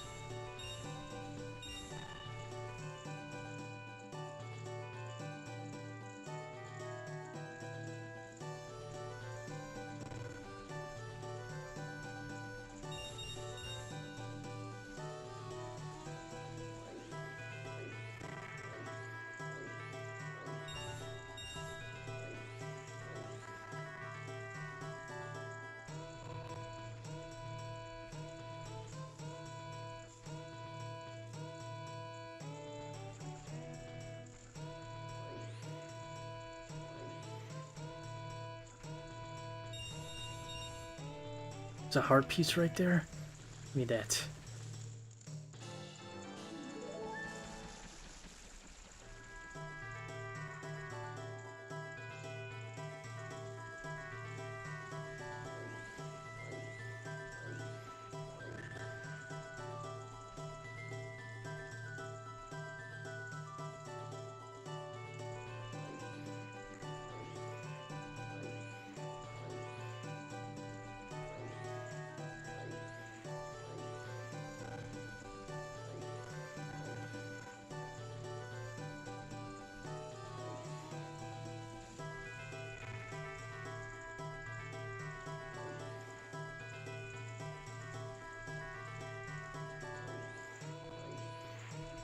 Hopefully that's enough rupees to buy a bean.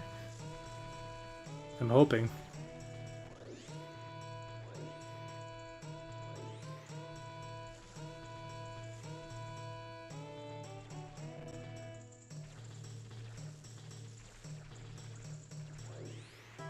Oh, there we go. That's definitely gotta be enough for one bean.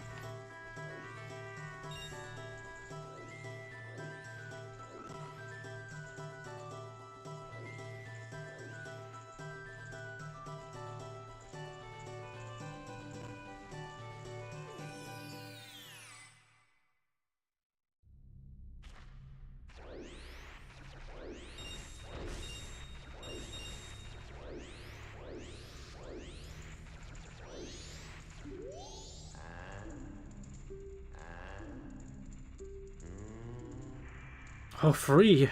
Oh, awesome. Let's go.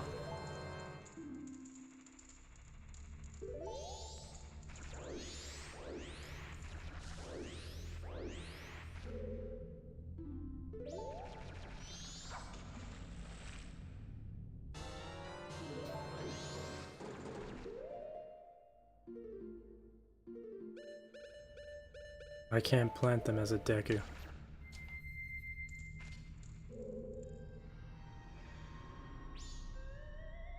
10 each. First one is free. Okay, good. I'm gonna buy this one over here as well.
Oh yeah, that's right.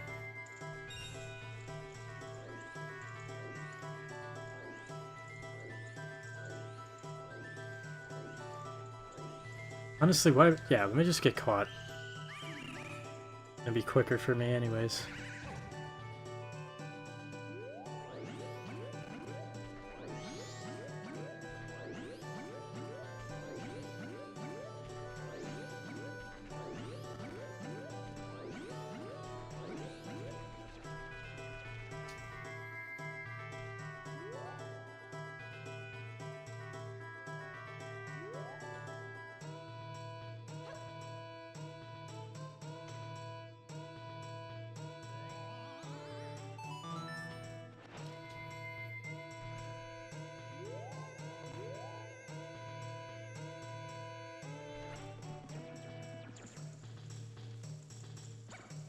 I'm gonna save state here because this, I don't want to fall down. I don't want to have to deal with all that.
You should stream all night. Can't chill right now. I wish I could stream all night. I'll stream for a little bit longer for sure. I would love to have a night where I'm streaming for like a really long time though. It would be fun. I love this music. Yeah, I really like this music too. It's very catchy. A lot of the songs in Majora's Mask I find myself thinking about years later. Alright, we got the monkey here.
I do like how you get different instruments in this game too. Like it's still technically the ocarina, but you get different instruments when you're using it from different races.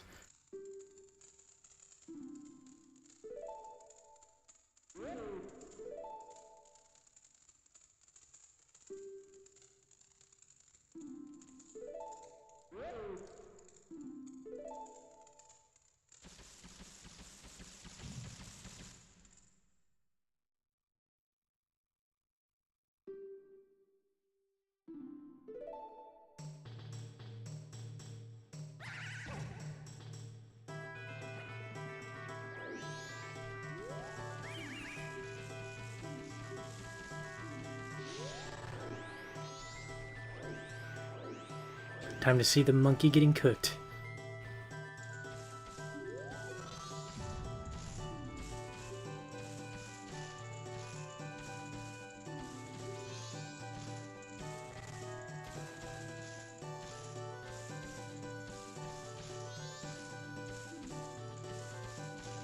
As a kid, I thought this meant the monkey died. I thought the monkey was dead right here.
Well, that did not work the way I wanted it to.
It was a very useful song. That's why it was one of the first things I wanted to grab in this game.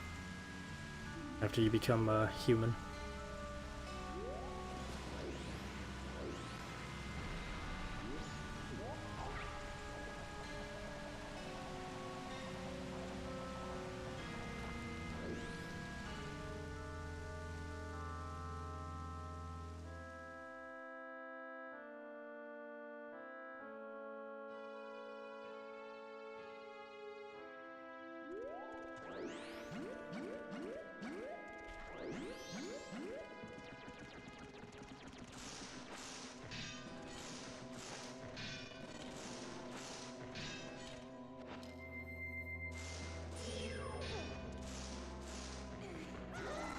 Oh. Okay. That's amazing.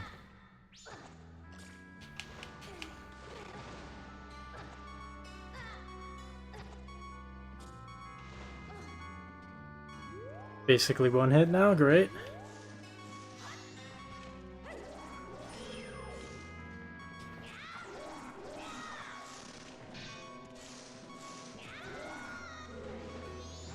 Oh, I'm just gonna die.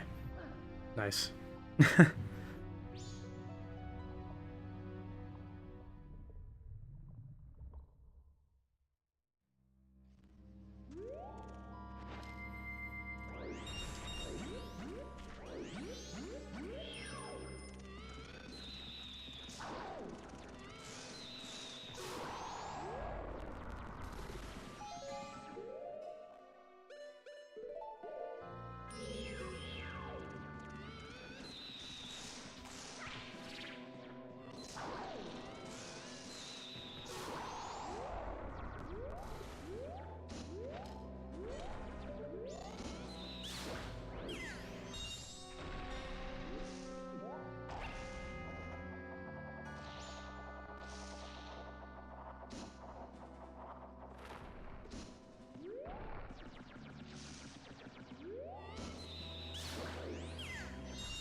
Alright. Could continue this area, and we will, but I want to go back town. Back to Clock Town quick.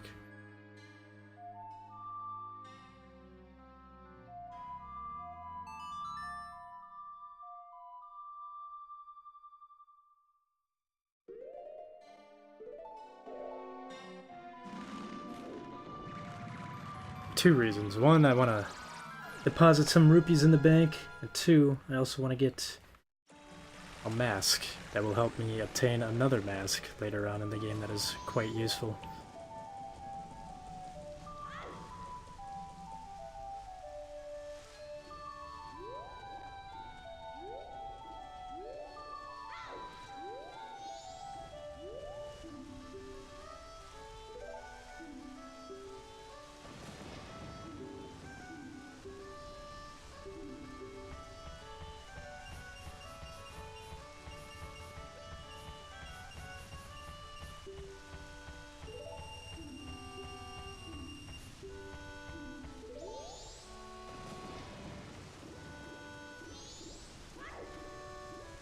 So this other mask is just kind of goofy at first, but it does really help you for later on in the game. You can get another mask, the bunny hood, which if you played Ocarina of Time will look quite familiar to you. But unlike in Ocarina of Time, you actually move faster with this when you wear it, of course, but... Sorry if I do not talk much, but am in the working flow. Oh, that's all good. Totally understand.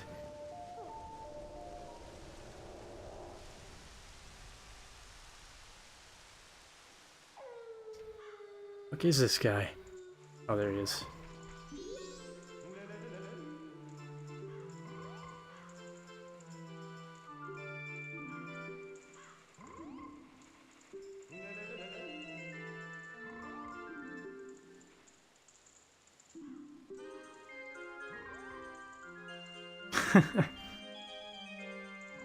I like how this dude's a spaz in both of these games.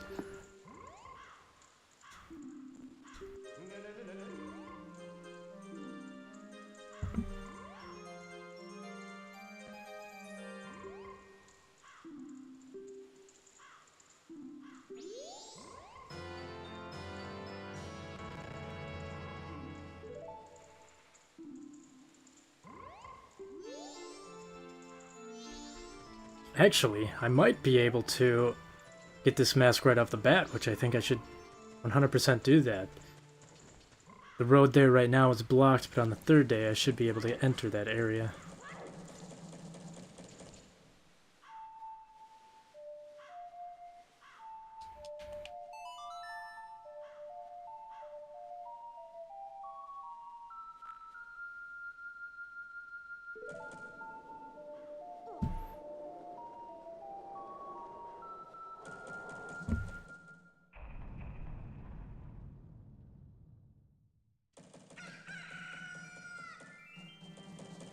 Alright, let's go check out the ranch.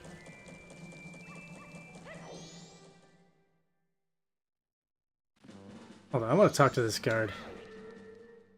Let's see if he has anything interesting to say.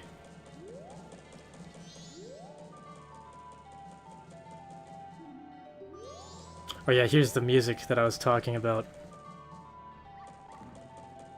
It's kind of hard to hear right now with all this extra sound in the background. Let me run up here. Maybe to some place that isn't so loud.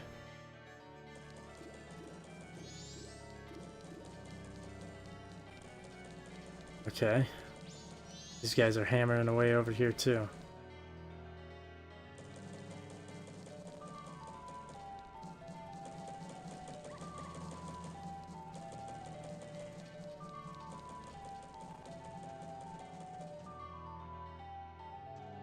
There we go.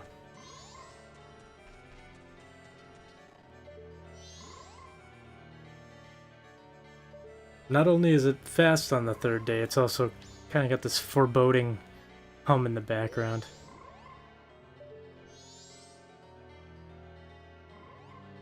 I don't know, it's good. I like it.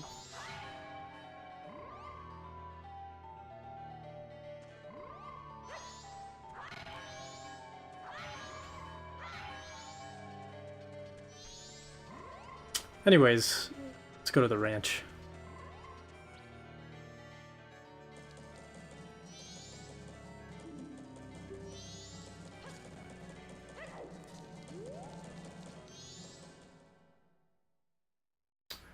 Ooh. I almost forgot, I also need to grab the notebook here. I'll do that really quick. Before I get too ahead of myself, that notebook is very useful.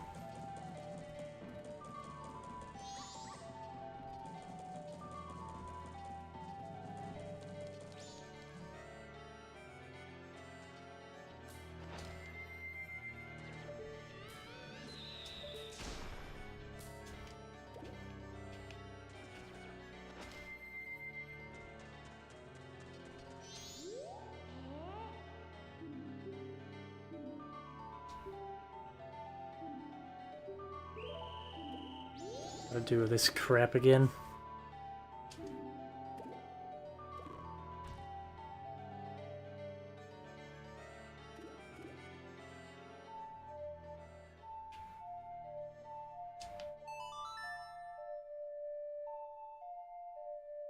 Gonna use this so I can slow down time a little bit now.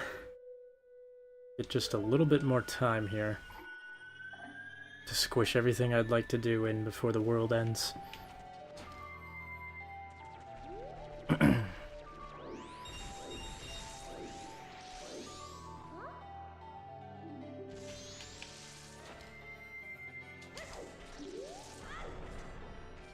What the fuck is this?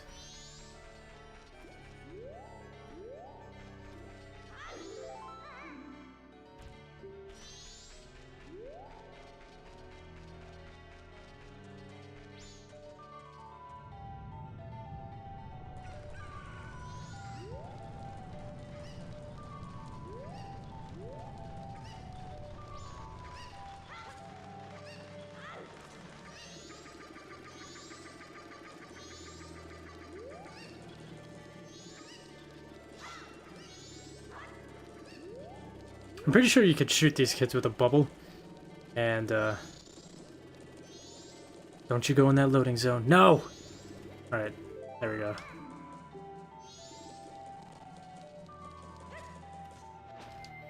Actually kind of worked out in my favor.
Wait, what? Where's the last one? Did I miss one? I got two over there. The one right there. Oh, I think I forgot to grab the one by the tree in the first area.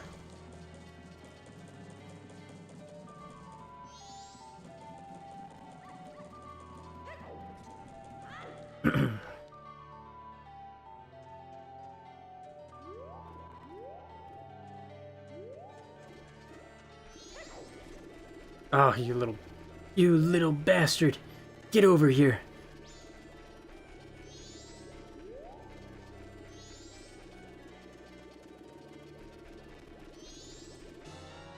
There we go.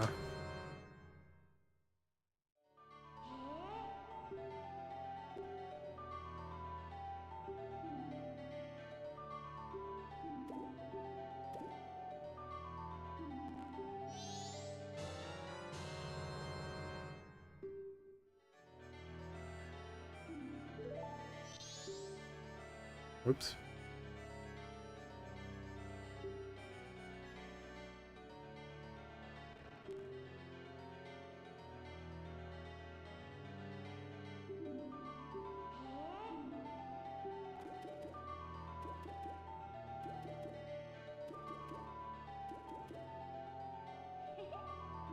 Oh, so it's the same every time.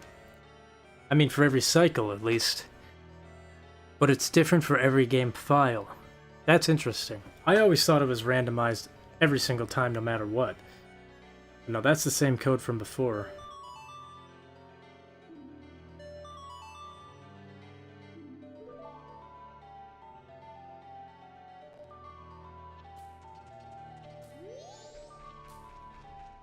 I don't know. I also, there's another cool little thing that happens in this area at night involving a robbery. What the hell was the camera doing there?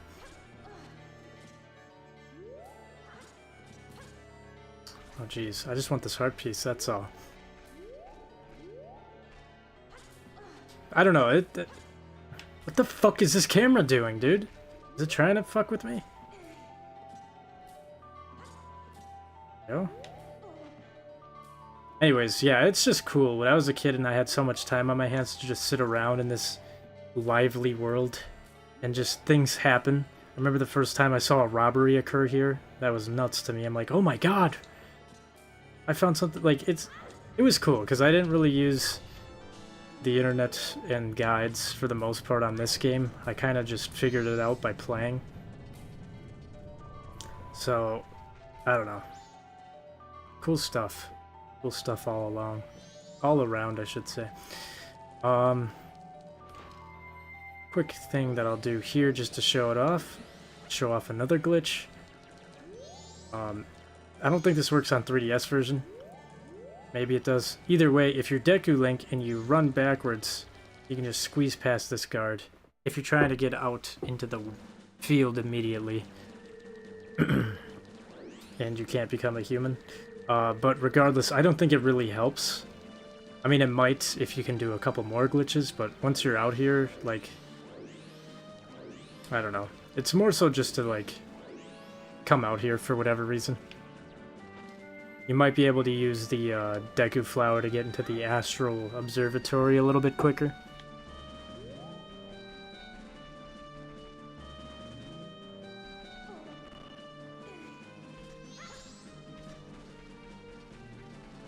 I'll watch out for this bird.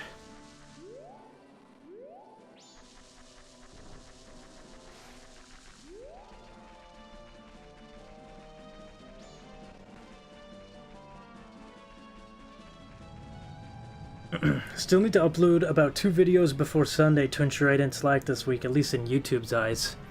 Yeah, no kidding. I had to...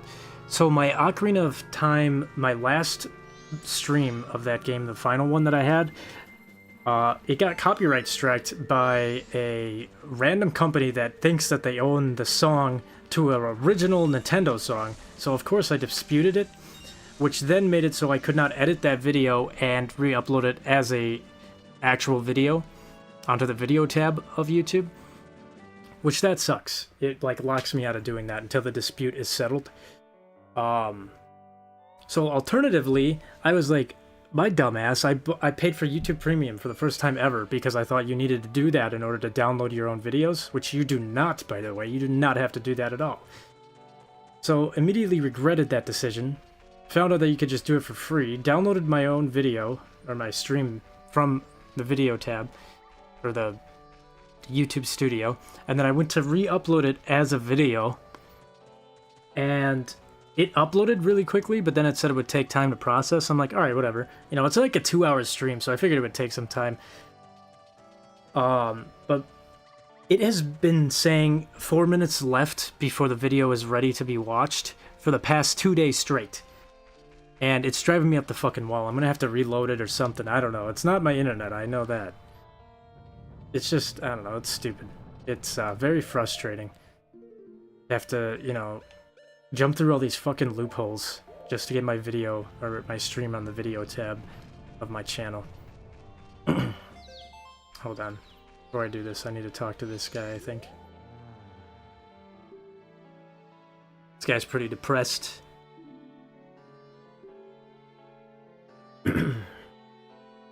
But we're gonna make him smile before the moon falls.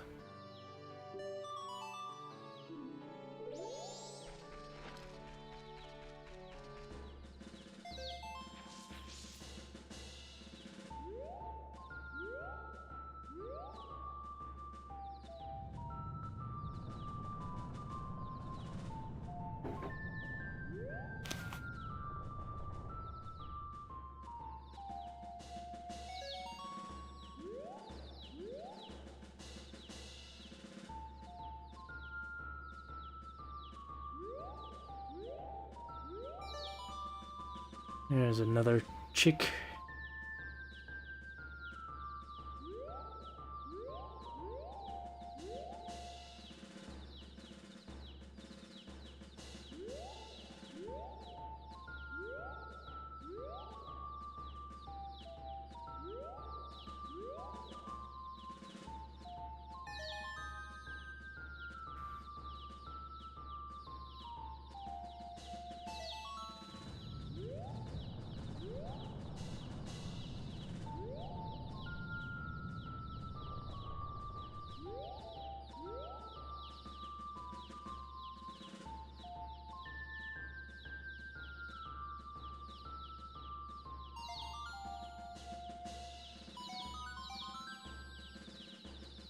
Here, little chick.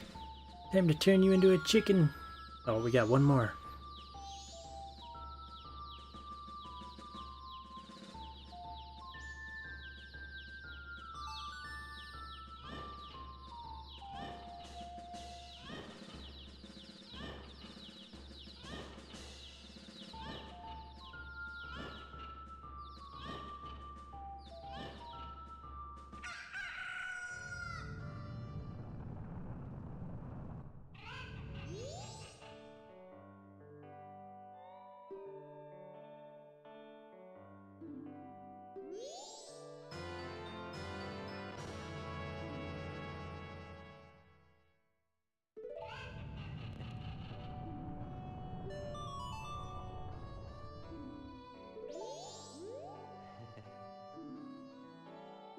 Like, I'm telling you, man, this game was amazing to play as a kid. It was amazing to, like, make a difference in people's lives before the world just turns into an apocalypse.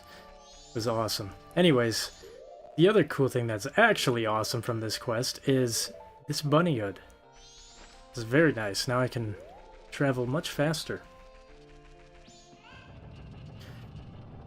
But, let's see. Anything else? No. Alright. I did a good chunk of stuff. I think I'm gonna save the game.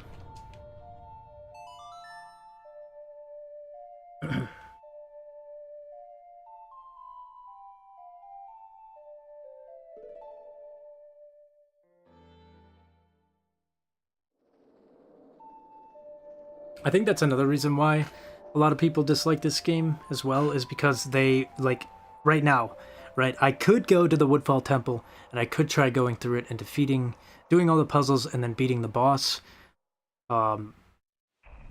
Even with the fact that I have the time slowed down, I feel uneasy about that, right? And I feel like a lot of people that, when on their first playthrough, they're just like, oh yeah, let me just run in there. And then when it gets to, like, they realize, holy shit, I'm barely to the boss, and the world's about to end in 5 minutes, then you're freaking out. You're like, oh my god, I don't want to reset time because of all this progress I just made in this dungeon, right? And, you know, I feel like this game rewards you for, you know, taking a step back and preparing to go somewhere, right? But if you lack preparation skills, and this is a very, like, minute preparation skill, by the way. This is very easy to do, just to reset the time to give yourself more time to go into that dungeon. Like, if you lack that kind of, like, hindsight to realize, dude, I probably won't have enough time to do this, I should just reset time so that I can do it with 3 days. You know, and a lot of people complain about that, but honestly, that's kind of your own fault. You know, you receive the consequences of your own actions at that point. Which, I don't know. Like, I was fucking 8 years old playing this game, and if I could figure that out, I'm sure most adults can figure that out. You know what I mean? So I don't fully understand, like, I understand it, but also I can't really get behind the whole, oh, it's... I don't like this time system, it's too complicated for me. It's very simplistic, honestly, at the end of the day. It's pretty cool, and it was definitely complicated at the time, but it's really not all that bad. Anyways, oh, I already... Yeah. Let me just make a save file here. Save as... Let's do Majora's Mask. There we go. Save and quit playing. And, alright. We've been going for a little over 2 hours now, I think, right? Like 2.5 hours. But, yeah, I think I'm going to call the stream here. Very, very happy to play this game. It was such a profound experience for me as a kid, and genuinely my favorite Zelda game, so... I look forward to playing it quite soon. I'll probably be streaming it pretty soon again, I'm sure. But, yeah, thanks everybody for tuning on in. Thanks for the likes, the comments, the support. If you're watching on YouTube, check out the Twitch. If you're on Twitch, check out the YouTube. The pop-ups will be in the bottom left-hand corner of the screen. And, yeah, catch you guys on the next one. Have a good night, and have a happy 4th.